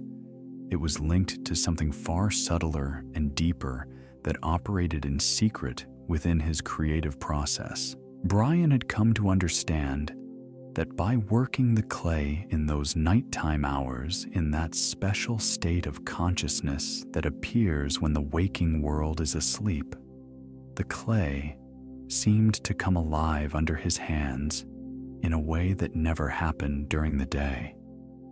It was as if the material were responding not only to the pressure of his fingers, but also to something finer, the intention that flowed from within while he traced each curve and contour. And here the connection appears that illuminates everything we have been contemplating. Your consciousness works exactly like that midnight clay Brian used. During the day, when your waking mind is fully active and all your psychological defense mechanisms are operating at maximum, your consciousness resembles clay hardened under a relentless sun. You can try to shape it, struggle to change habits and old patterns, but you encounter strong resistance because that inner material is simply not in the right state to be molded. But when night comes, and you allow yourself to enter that in-between space between wakefulness and sleep, something extraordinary happens in the deepest layers of your being. Your consciousness becomes like fresh, moist clay in the hands of a master potter, completely moldable, open to every impression it receives, ready to adopt any form you give it with the right pressure and the right intention. The resistances that during the day block every attempt at change melt away, and what remains is pure potential waiting calmly to be shaped according to the form you decide to declare. Brian embodied this principle so deeply that he ended up developing a very specific practice. While his hands shaped the clay in the dim light of his workshop, he whispered clear intentions over each piece that emerged between his fingers. They were not mere good wishes or vague desires, but firm declarations filled with conviction about the purpose each vessel was destined to fulfill. For a bowl meant to hold healing water, he murmured, "I am perfect purification." For a flower pot that would be home to medicinal plants, he proclaimed, "I am abundant growth." And in a mysterious way, those intentions planted at the perfect moment, when both the clay and his consciousness were at maximum receptivity, remained embedded in the material in a way that lasted long after the piece was fired and finished. The practical consequences of this understanding for your nightly journey of transformation are truly revolutionary, because they show you that you are not fighting against some rigid force when you try to change deep aspects of your life. In reality, you are learning to cooperate with your own consciousness at the right time, when it is in its natural state of maximum flexibility, ready to receive the impressions you offer it, without the resistance that makes daytime change so difficult and often discouraging. Write in the comments, "My clay is ready," if you feel that you finally understand why those nighttime moments are so decisive and why your consciousness in that state is the most malleable available material you will ever work with. Brian's story takes a revealing turn when we arrive at the exact moment in which he recognized the fundamental truth that sustained his nighttime art. One night, as he worked in his workshop, lit only by the dim light of candles that cast dancing shadows on the stone walls. On the walls of stone, there appeared the silhouette of a figure that seemed to have formed from the dusty roads that connected far-off civilizations. It was a traveler whose clothing still carried the dust of countless lands, and whose eyes held that depth born of having contemplated the best-guarded secrets of many peoples. She remained silent for a long time, watching how Brian's hands danced over the clay on the wheel, how each movement seemed guided by an invisible force that manifested through his fingers, something that went far beyond mere technique or simple muscle memory. And when she finally spoke, her words brought one of the most powerful truths about how human transformation really operates at its deepest levels. She told him he had discovered something that most people live their whole lives without understanding, that consciousness is in itself like clay, and that the most costly mistake is to try to shape it when it has already hardened under the merciless sun of waking thought. The traveler explained that during the day, when your mind is constantly exposed to the heat of countless worries, to the glare of endless distractions, and to the continuous pressure of decisions and judgments, your consciousness hardens, just like clay left out in the desert sun. It becomes rigid, not very malleable, and resists any attempt to change the form it has already taken. You can strike it with all the force of your will. You can try to scratch its surface with mechanically repeated affirmations, and still you will face almost insurmountable resistance, because that inner material simply is not in the right state for real transformation. the traveler said to Brian with a smile that hinted at centuries of wisdom that he had rediscovered intuitively what the ancient masters had always known, that in the depths of the night, when the heat of the day finally fades and the dew begins to moisten the earth, the clay of consciousness recovers its natural flexibility, softens, becomes receptive, and is ready to be shaped into whatever form the master craftsman chooses. And you, she added, pointing to his heart, have been acting as that master craftsman without fully realizing it. This revelation leads us to an understanding that can completely change how you see what is really happening when you practice your nightly declarations in that liminal instant before sleep. At that moment, you are not forcing anything. You are not fighting against unyielding inner forces. You are not trying to persuade a stubborn part of yourself that refuses to change. You are simply engaging with your consciousness at the exact right time when it is in its natural state of maximum openness, behaving like fresh, moist clay that spins willingly on the potter's wheel. And your declarations, those simple yet powerful phrases that begin with, I am function like the skilled hands of a master potter. They do not need to apply excessive force nor abrupt pressure.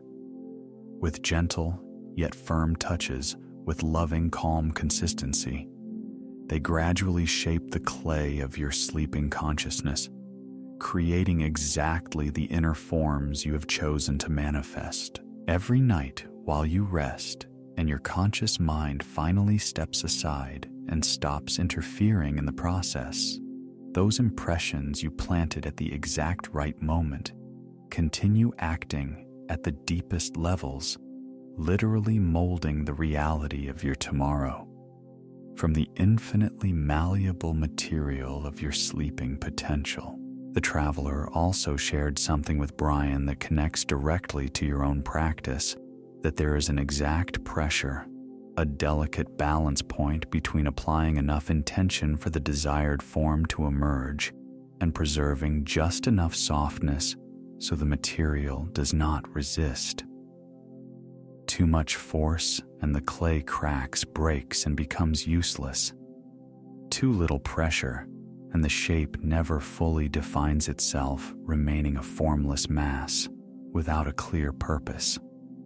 But when you find that precise middle point, that touch that is both firm and gentle, decisive and serene, something that seems almost magical happens. Transformation unfolds without friction, without struggle, as if the material itself desired to assume that form and had only been waiting for you to show it the way. This explains why so many people do not get results with personal development methods that demand heroic efforts and iron willpower. They are applying the wrong kind of pressure at the wrong moment on inner material that is not ready to be shaped. It is like trying to sculpt marble with your bare hands, when you could be working with moist clay that responds easily to the lightest gesture of intention. Understanding this is deeply transformative because it shows that real change does not need the titanic struggle most people believe to be necessary. Brian began to use this wisdom consciously, not only in his work with physical clay, but also in his inner world. Every night in that sacred instant just before surrendering to sleep, he placed his hands over his chest and felt how his consciousness became flexible, receptive, and ready to receive the impressions he chose to plant. And with the same exact pressure he had learned to apply in his ceramic art, he whispered his declarations with a touch that was firm in conviction and gentle in expression. The effects he experienced were so profound that they not only transformed his artistic work, but every aspect of his life. The vessels he created remained extraordinary. But now his own life began to reflect the same harmony of beauty and perfect functionality that characterized his pieces. It was as if by mastering the art of shaping clay under the protection of night, he had also discovered how to shape the clay of his own consciousness into forms that expressed exactly what his deepest soul wished to live. Write in the comments, I found the perfect pressure, if you feel that you have discovered within yourself that kind of touch that can be firm and gentle at the same time, that exact balance point that allows change to happen naturally without tension or struggle. Now I want to guide you into another dimension of this same wisdom, a realm that will show you something essential about the healing power that awakens when you learn to communicate properly with that part of you, which switches on precisely when your conscious mind surrenders to rest. Because this process, in truth, goes far beyond manifesting external circumstances or generating material abundance. It has the capacity to heal regions of your being that have remained firmly resistant to any other type of intervention.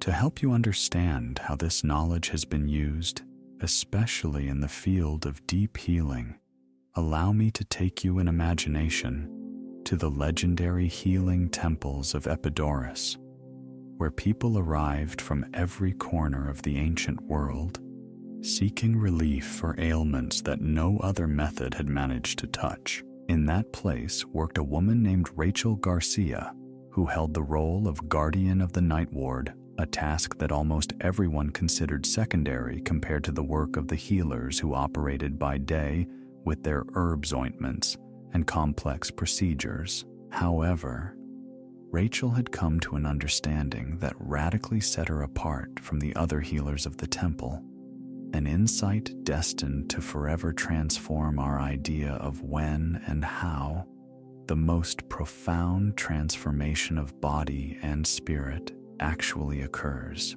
She had discovered that true healing, that kind of cure that reaches the very roots of a problem and transforms it from the inside out, did not occur during the active hours of the day, when patients were awake and their conscious minds were focused on processing every sensation and checking every symptom. Rather, it happened when they completely surrendered to the embrace of sleep in that moment, when all their psychological defenses melted away and their innermost self was left completely exposed and open to receive. Every night, as the shadows lengthened between the temple's marble columns and the echoes of the day slowly faded into silence, Rachel prepared her nighttime healing chamber with a ritual care that went far beyond the simple upkeep of a physical space. Although what truly made her practice unique was something that to the other healers seemed strange and almost heretical. She did not administer physical treatments to patients while they slept. Instead of applying remedies to them as they slept, she would sit beside them and speak to them in a gentle whisper, guiding them to discover how to heal themselves through the power that lives in their own unconscious minds. One night, as she kept watch over a patient whose illness had defied every known treatment, something extraordinary occurred, an event that revealed the hidden truth behind her seemingly simple method. The air in the chamber began to fill with a subtle radiance, a soft light that did not come from any visible source. And from that brightness emerged a presence Rachel recognized at once, thanks to the ancient teachings. It was the spirit of Asclepius, the mythical founder of the healing arts, who manifested to share a wisdom capable of completely transforming her vision of what happens behind the curtain in true healing. His words went straight to the core of what Rachel had been intuiting but had not yet been able to express with complete clarity. He told her that her medicines were at bottom incomplete, that she had been seeking the power to heal in external gardens, while the most powerful medicine was not found in any plant, nor in any physical mixture. That medicine germinates only in the infinite fields of sleeping consciousness, in that vast territory that opens every night when at last we release control and allow something greater than our limited ego to take charge of our healing process. The Spirit revealed something that connects directly with everything we have been contemplating, that the sleeping mind welcomes healing truths without the resistance that blocks almost every attempt at healing during the waking state. It is like a thirsty garden that drinks in the evening dew with complete receptivity, without questioning whether the water is right or where it comes from. It simply absorbs it completely because it is in a perfect state of need and openness. Your nighttime consciousness works in exactly the same way when you offer it the right words at that precise moment of maximum openness. Rachel understood that each sleeping patient was like a carefully plowed and prepared field, extraordinarily fertile.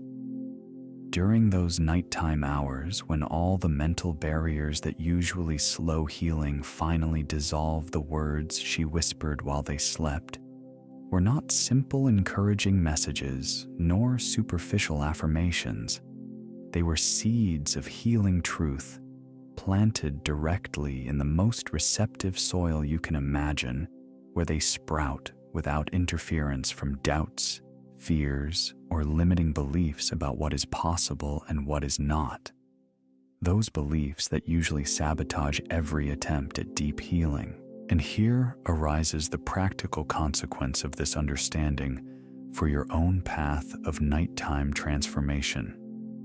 Your declarations in that sacred instant before sleep are not just tools for manifesting external situations. They are literally cosmic medicine that your body and spirit cannot disobey when it is applied at the exact right moment and in the right way. When you whisper, "I am perfect health," or "I am radiant vitality," in that liminal state, you are not voicing a vague wish, nor trying to talk yourself into something you secretly don't believe. You are writing direct prescriptions that your entire system begins to follow immediately, because it has received them at the only moment when it cannot oppose them. Imagine placing one hand over your heart and the other over the part of your body that needs healing, noticing how your breathing naturally becomes deeper as you prepare for that gentle descent into sleep. And in that perfect instant of openness, you declare with the calm authority of your innermost self, "I am complete healing. I am cellular renewal. I am perfect wholeness." Each of these expressions falls into the fertile garden of your sleeping mind like a seed of powerful medicine that acts throughout your system during your hours of rest, rearranging patterns, activating healing mechanisms. Your waking mind cannot even imagine aligning every cell with the vibration of perfect health you proclaimed from your truest center. Write in the comments, "I activate my nighttime medicine," if you sense that you are ready to use this healing power that has been available to you every night of your life, but that perhaps you had never learned to consciously switch on. Now, I want to reveal something that will exponentially expand your understanding of what is actually happening in the cosmos when you surrender to this process of nighttime transformation. Because this phenomenon of healing and manifestation we have been exploring is not merely a limited psychological process taking place within the borders of your individual mind. It is part of a much broader symphony in which your sleeping consciousness becomes an active participant in the fundamental forces that sustain creation itself. To show you this broader dimension of nighttime wisdom, Let me take you up to the snow-capped peaks of ancient Tibet, where sacred observatories rose toward the sky like fingers brushing the stars, and where a man named Timothy Foster kept solitary vigil, devoted to observing the movements of the heavens. Unlike other astronomers who limited themselves to tracing orbits and recording positions with mathematical precision, Timothy aspired to something much deeper to understand the invisible threads that linked human consciousness with the cosmic dance unfolding above him in the infinite firmament. Night after night, surrounded by instruments of polished bronze and maps of constellations drawn over generations of patient observation, Timothy followed the trail of an unusual phenomenon that had captured his full attention. He saw how the arrangement of certain stars seemed to amplify the power of human intention in ways that defied any conventional explanation. He had observed that those who pronounced important declarations about their lives at specific moments of celestial alignment experienced manifestations that occurred with a speed and accuracy that seemed impossible under ordinary conditions. However, his greatest discovery came one night when the observatory was covered by storm clouds so dense that it became impossible to distinguish a single star through the telescopes. Frustrated at being unable to keep looking outward, Timothy sat down in deep meditation, and it was precisely in that moment of surrender that there appeared before him an ethereal figure clothed in garments that seemed made of living constellations, a celestial mathematician from ancient civilizations who had come to understand the deepest secrets of how human consciousness intertwines with cosmic forces. The words of that luminous presence completely transformed how Timothy understood what he had actually been observing all those years. He was told that he had been chasing answers in the external sky, when in reality, he should have been studying the inner observatory, that vast space of consciousness that lives within every human being. The stars of the firmament, the master explained, are nothing but reflections of the celestial mechanics operating within your own consciousness. The patterns you contemplate in the night sky mirror the configurations that shift in the infinite territories of your own mind. This revelation leads us to a completely new understanding of the true power that unfolds when you practice your nightly declarations in that sacred instant before sleep. You are not just adjusting a few local thought patterns or trying to force yourself to believe something different. You are synchronizing your individual consciousness with the fundamental forces that shape reality at the universal level.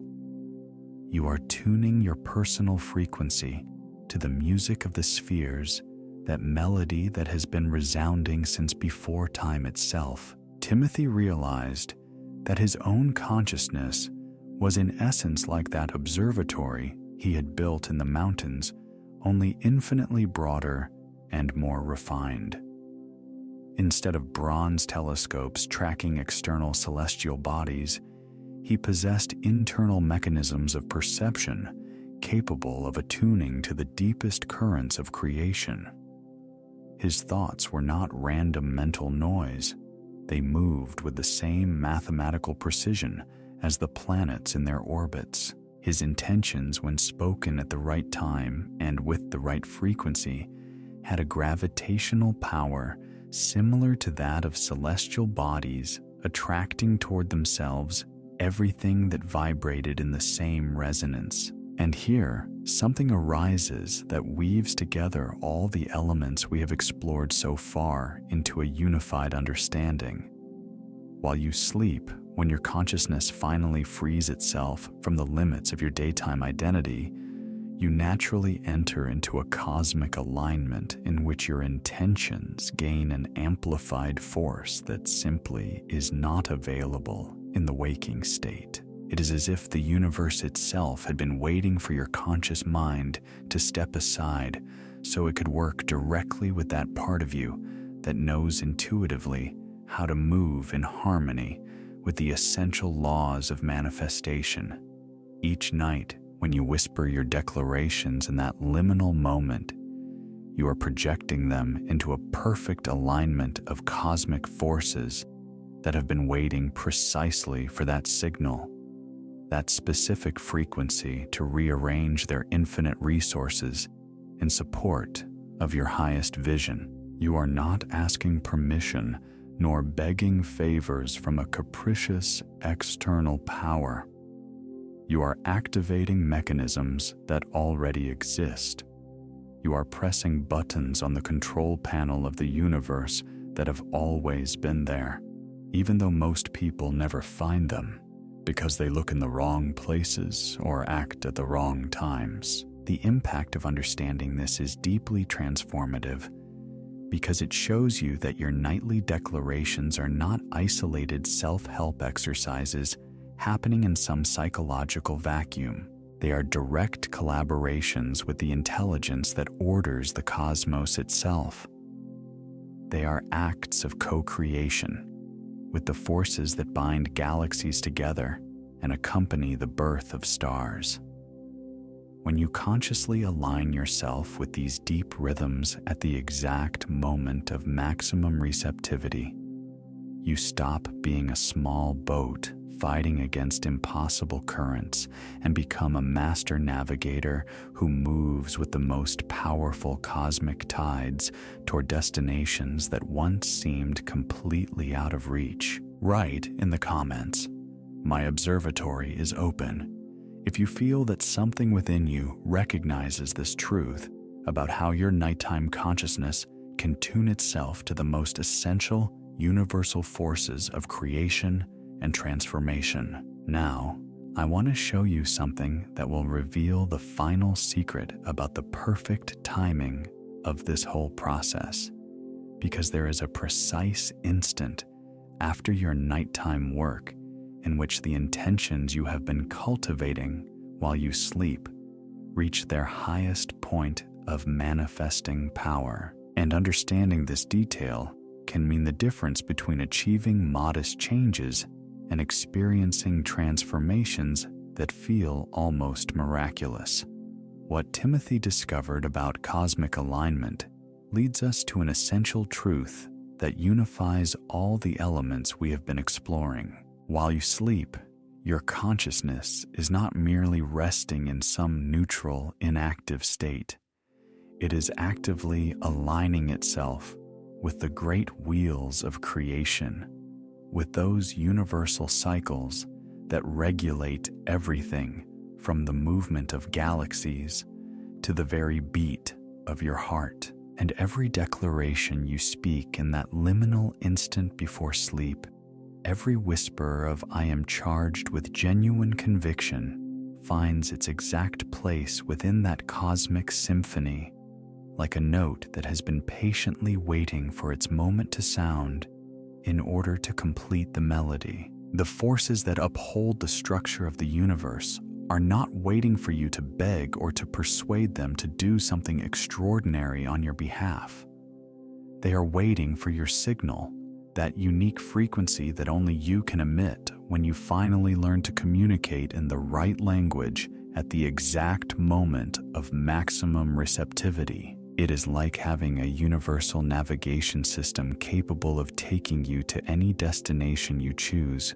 But first, you must learn how to enter the coordinates in the language that system understands. And those coordinates can only be entered with true effectiveness during those sacred hours in which your consciousness is in the exact state of alignment. To help you see how this principle of perfect timing shows up in everyday life, let me take you to a small town shrouded in mist in the ancient East, where the aroma of freshly baked bread mingled with the first rays of dawn, and where a woman named Stephanie Wilson had discovered something that defied every traditional explanation. about the exact instant when the seeds planted at night reached their perfect harvest point. Stephanie was in charge of the sacred ovens of the town's temple, but she did not follow the usual schedules that other bakers respected almost as a ritual. While most worked during the day with dough prepared many hours before, she had developed a completely different method that seemed to overturn all the rules of her trade. She prepared the dough during the deepest hours of the night, whispering clear intentions to each portion as she worked it in the half-light, and then left it to ferment during those mysterious hours before dawn. The loaves that emerged from her ovens just as the first rays of the sun appeared on the horizon possessed qualities no other baker in town could explain or imitate. The large loaves she baked for families seeking prosperity seemed to attract waves of abundance that transformed their economic circumstances in surprising ways. The small rolls she made for students and artists awakened currents of inspiration and creativity that led to genuine masterpieces. The ceremonial bread she offered on special occasions seemed to emit its own light, making every celebration feel blessed by something sacred. Her fellow bakers insisted that Stephanie must surely use secret ingredients or esoteric methods she refused to share with anyone. But the real mystery behind the power of her bread was not connected to hidden recipes nor sophisticated baking techniques. It was rooted in a far deeper reality that operated silently behind the scenes. She had discovered that intentions work exactly like dough that rises in the dark. An enigmatic old woman had entrusted her with the secret that would forever change how she understood manifesting. The dough rises because you rise first in consciousness.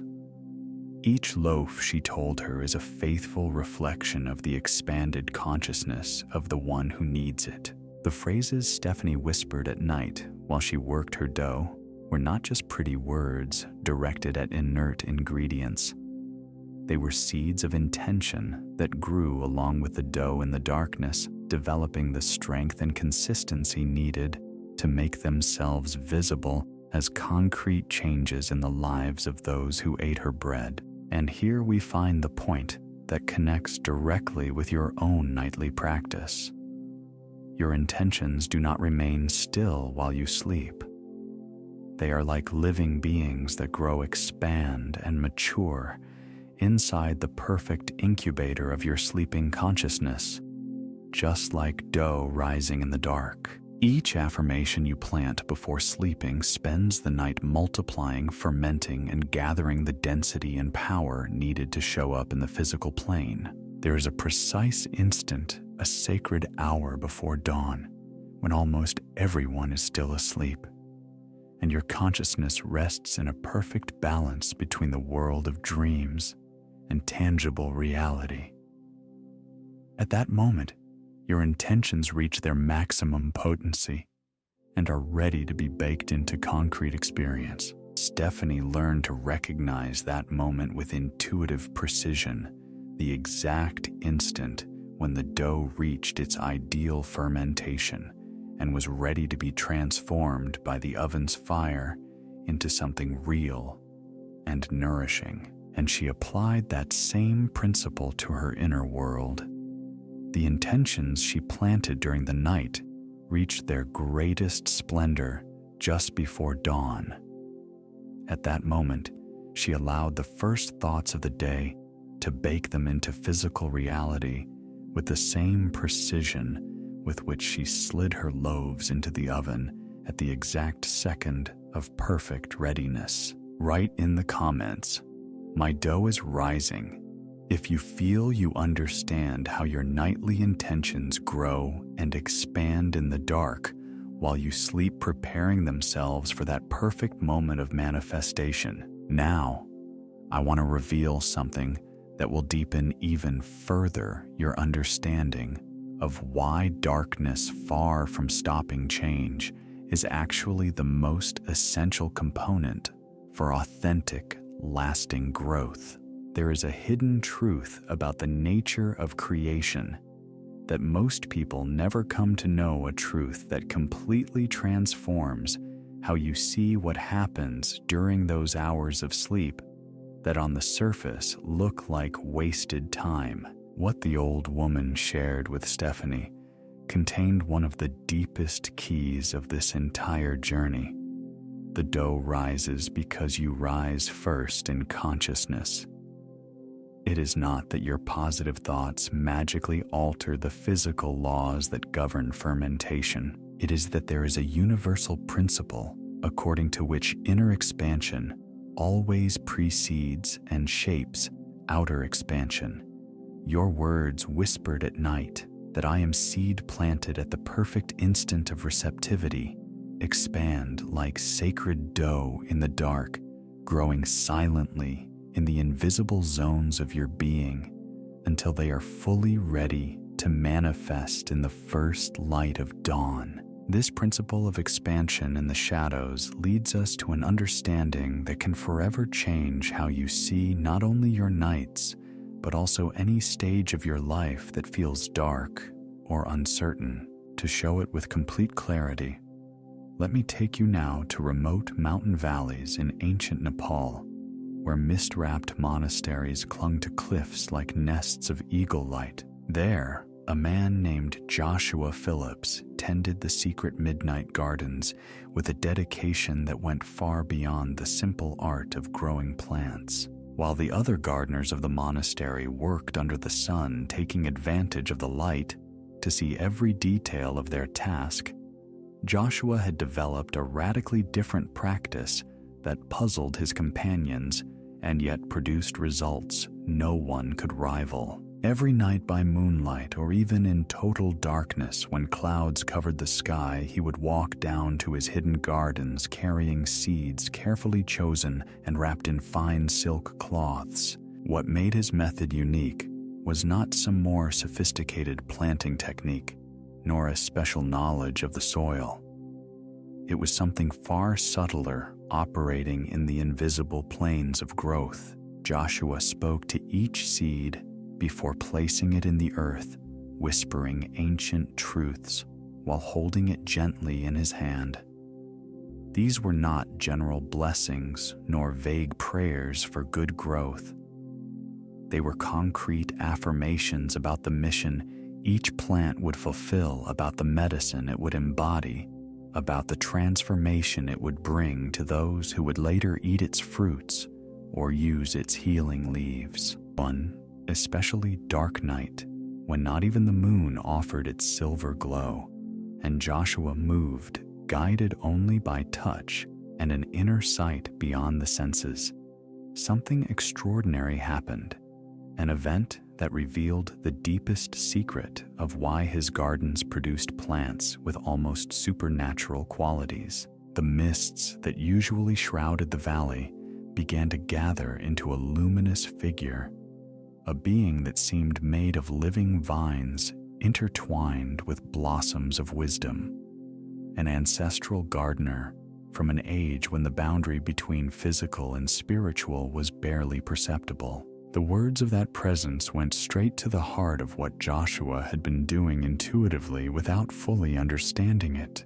He revealed that all seeds dream of what they will become, but only those planted in the soil of the night remember their cosmic origins. In the darkness, protected from the distractions of daylight, seeds can connect with that original memory of their unlimited potential, with the remembrance that they are not merely material objects, but gateways to pure possibility that can express itself in ways far beyond what ordinary logic considers possible for a plant. And here the direct connection with your nightly practice lights up everything we have been exploring. Your intentions are exactly like those seeds Joshua buried in the sacred darkness. When you sow them in full daylight, when you try to repeat affirmations while your mind is saturated with stimuli and distractions, it is like scattering seeds under a sun that is too intense. one that dries and weakens them before they can develop deep roots. But when you plant them in that perfect instant of receptive darkness, just as your consciousness surrenders to sleep, those intentions fall into the most fertile soil that exists, where they can remember their true cosmic nature. The being of light showed Joshua that each seed contains infinite potential, but that this potential fully awakens only when the seed is placed in the exact conditions of stillness and darkness that allow its deepest essence to stir. Your words, he explained, are the key that opens that dormant potential. When you whisper to each seed its highest purpose at the moment you plant it under the starry sky, you do much more than speak to something seemingly inert. You are reminding the living intelligence within that seed who it really is and what it can become when it allows itself to expand beyond the boundaries of what is usually considered possible. Joshua began applying this principle with even greater awareness, and the results were so astonishing that monks from distant monasteries traveled for weeks to witness his impossible gardens. Their plants that normally take years to mature blossomed in a matter of months. Flowers that should not survive at that altitude opened petals in colors never seen before. Medicinal herbs offered levels of healing that far exceeded what the ancient texts deemed possible. And this is exactly what happens when you finally understand and apply the essential principle that connects all these stories. In the sacred darkness of your nighttime consciousness, the seeds of intention you plant are not trapped in the limited expectations your past has taught you to believe. They can remember their true cosmic origin.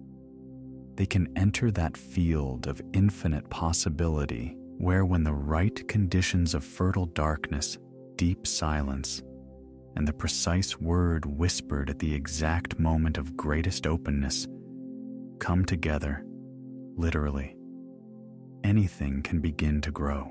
Write in the comments "I plant in sacred darkness" if you feel that something inside you recognizes this truth, that your nightly intentions require precisely that darkness you may once have feared or rejected, but which you now understand as the essential element for their most powerful growth. Now I want to reveal an extra dimension of this nighttime wisdom, a layer that can exponentially increase the strength of everything you have been integrating, because there is a specific frequency, a particular vibration, capable of profoundly accelerating the growth of those seeds you have planted in the sacred darkness of your sleeping mind. And it is linked to something that accompanies you at every moment of your life, but that you may never have considered part of your most powerful tool of transformation, the sound of your own voice. To help you understand how this sonic element weaves together with everything we have been exploring, let me guide you to the hidden valleys of ancient Kashmir, where sacred sounds echoed through crystal caves that amplified their power in ways beyond any physical explanation, and where a woman named Melissa Brooks had discovered the secret language of transforming human consciousness. Unlike ordinary musicians who played for entertainment, or even those who used music in sacred ceremonies, she had learned to weave melodies and frequencies capable of reprogramming the deepest layers of the human mind, reaching all the way down to the roots, where real change takes hold and blooms. Every night, in a chamber shaped like a spiral cave, carved by the ancients precisely to enhance certain frequencies,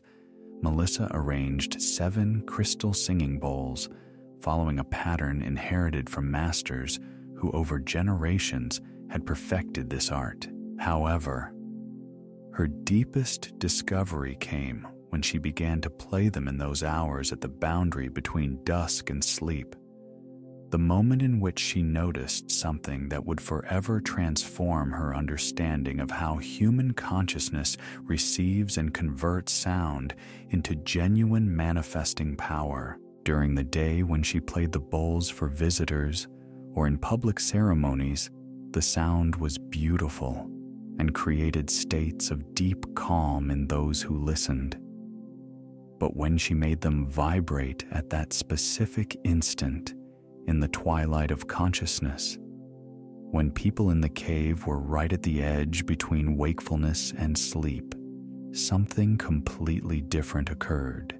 The sound stopped being just a stimulus to the ears and seemed to enter directly into their cells, as if each vibration were linking with an essential frequency of their being, one that usually remains asleep and out of reach. One night, as the first stars appeared in the sky and Melissa arranged her bowls for a nighttime session, a subtle, ethereal figure manifested inside the spiral of crystals. It was a luminous being whose form shifted as though made of visible sound waves, an ancestral master of sound who knew the deepest secrets of how frequencies can literally rewrite the fundamental patterns of reality. His words were so clear that Melissa instantly understood she was receiving knowledge safeguarded for millennia, waiting for the perfect moment to be revealed again. The Master revealed something that connects directly with everything we have been exploring about your nightly declarations, that the sleeping mind does not just receive sound passively. It transforms it into something far more powerful.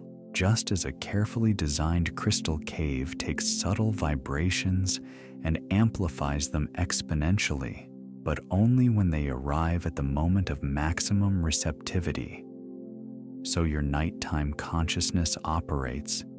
It receives the frequencies of your whispered words and unfolds them into waves of transformation that literally restructure reality from its deepest vibrational foundations. And here comes the revelation that can completely change the way you relate to the declarations you utter each night. Your words are not just ideas in your mind, nor mere symbols of language. At their core, they are pure sound vibration moving through the space of your consciousness, like ripples spreading outward from the exact point where a stone touches the surface of utterly still water. And when you pronounce them at that exact moment, as you slide toward sleep and your mind enters that fully receptive crystal cave state, they generate harmonic patterns with the power to literally reconfigure the essential algorithms that determine what experiences manifest in your life. The Master shared something with Melissa that makes this knowledge immediately applicable. Different sequences of tones were associated with different states of manifestation. One specific sequence tuned into the frequency of material abundance. Another vibrated in unison with physical restoration. A third aligned with the resonance of divine wisdom and mental clarity. These were not random sounds, but frequencies calculated with almost mathematical precision that the ancients had identified after centuries of careful experimentation, frequencies that mirrored the vibrational patterns of what they wished to bring into reality.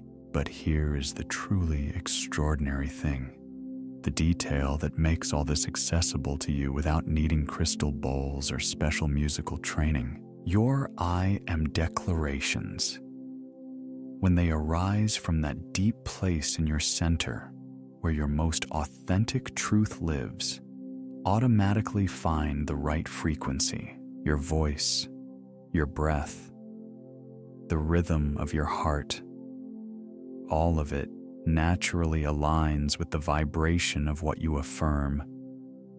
As long as you express it with full conviction at that perfect moment of receptivity, Melissa learned to guide people, not only to say the words, but to feel how each syllable vibrated throughout their being, generating waves of frequency that extended beyond the limits of their physical body and began to reorder the field of possibilities around them. It was not about speaking more loudly nor forcing the throat.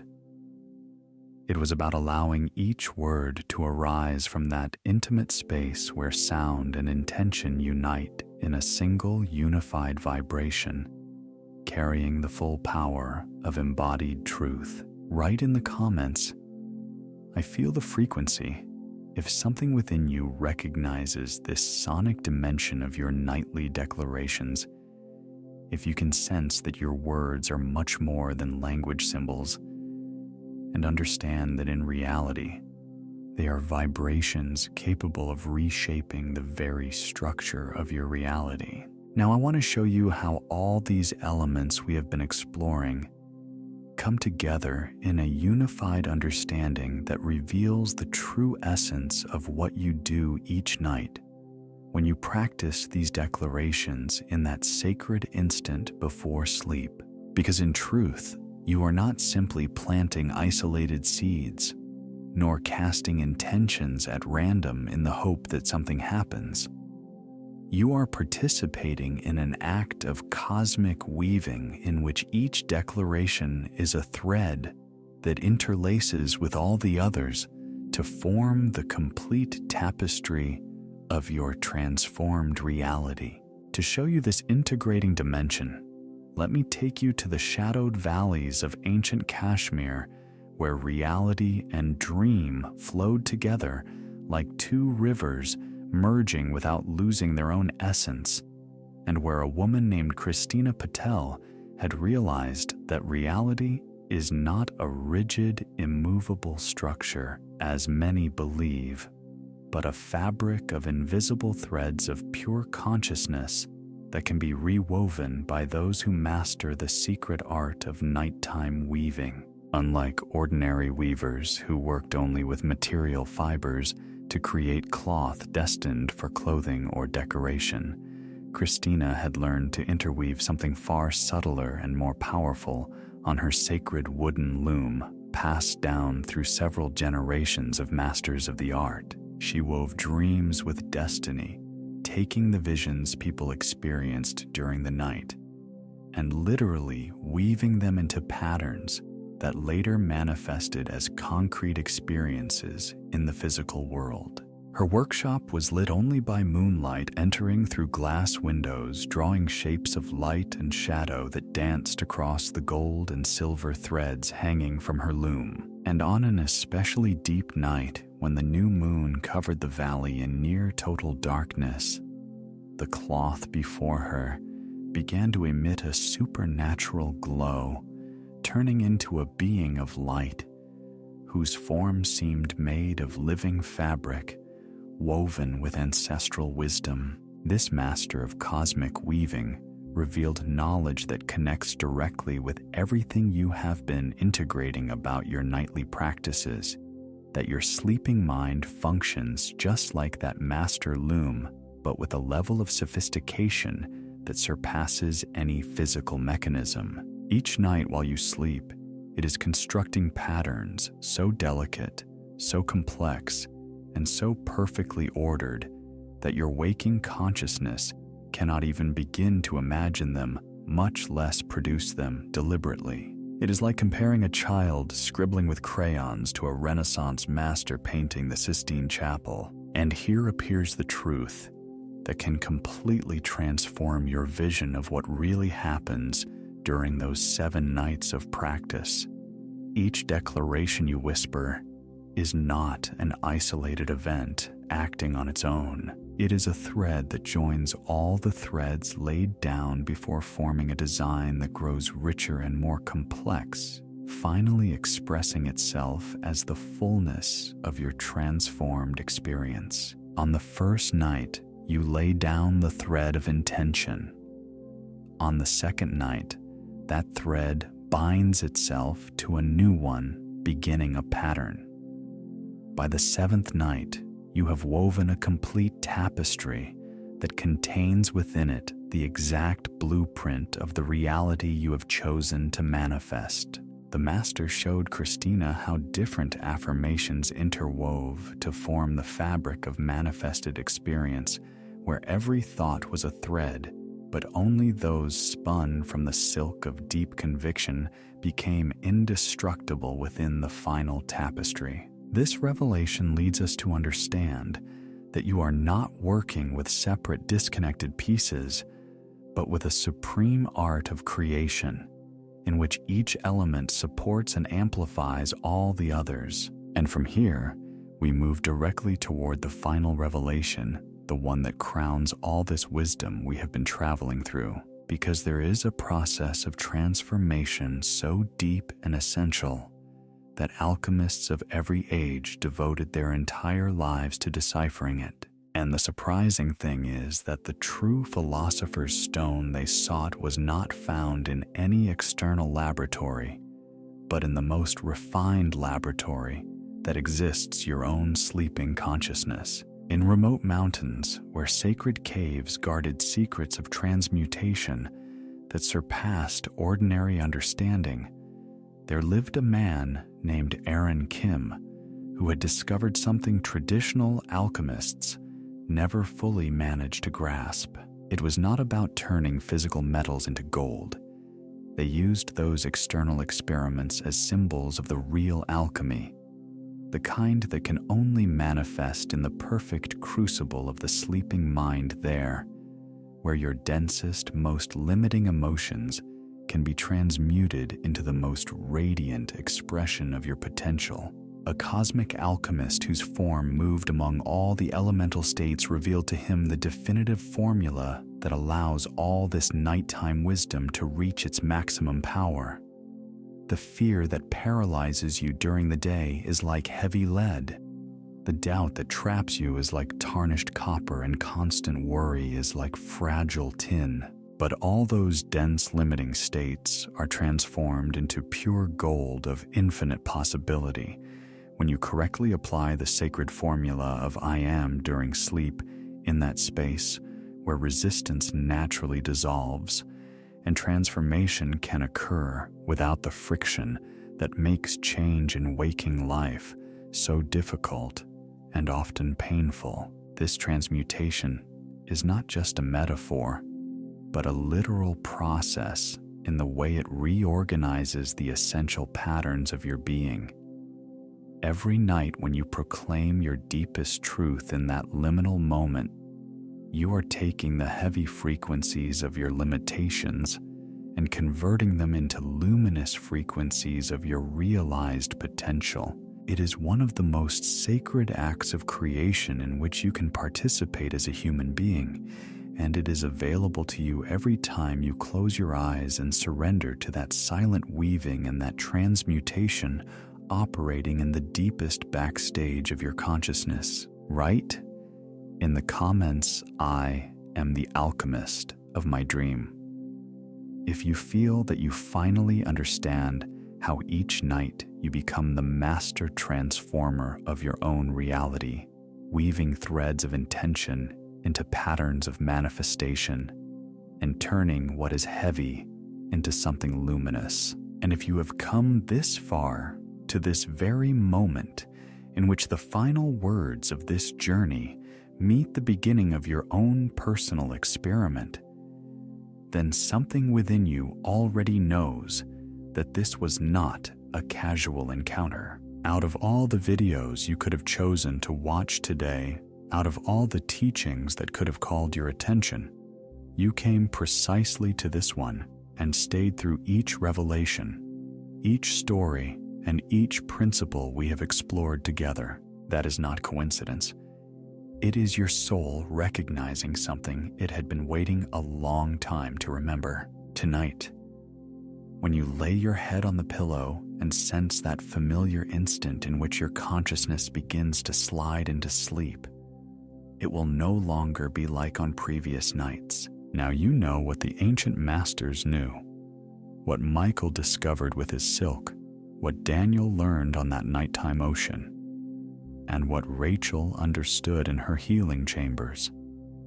You have access to the same power, the same alchemy, and the same cosmic loom that has been waiting for you to learn to use it consciously. And the extraordinary thing is that this is only the beginning.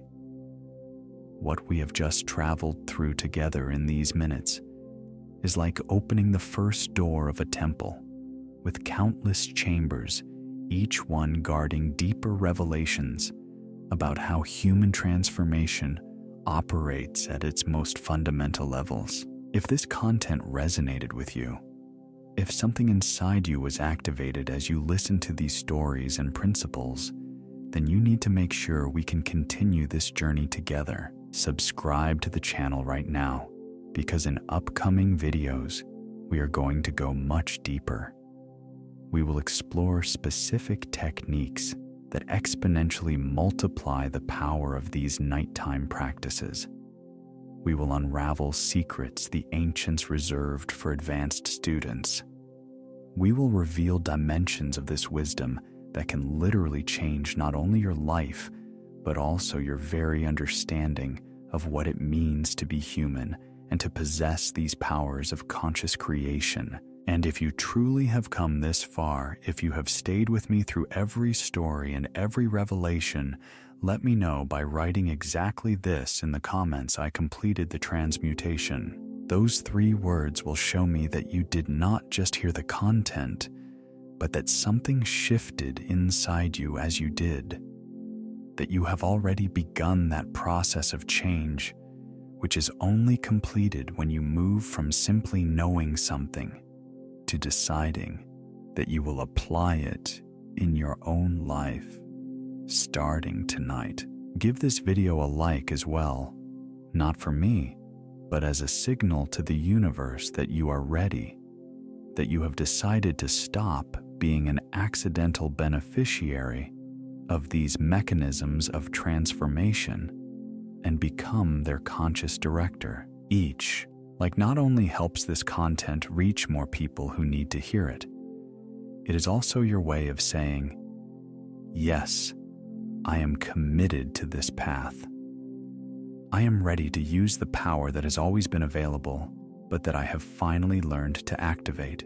And before you leave to live your own night of transformative alchemy, there is a video here beside this one that perfectly complements everything we have just explored. In it, you will discover specific techniques that ancient masters used to dramatically accelerate this process, precise methods for recognizing that exact instant of maximum receptivity, and keys for amplifying the strength of your declarations so that the results you experience are so tangible that you will wonder how you could have lived so many years without knowing these fundamental truths. Click and continue with me there, because the real adventure, the genuine journey toward full mastery of your nighttime power of transformation, is only just beginning.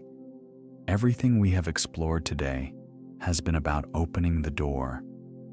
In the next video, we will step fully into the temple and discover the secrets waiting in its deepest chambers. May this night be different from all the ones before.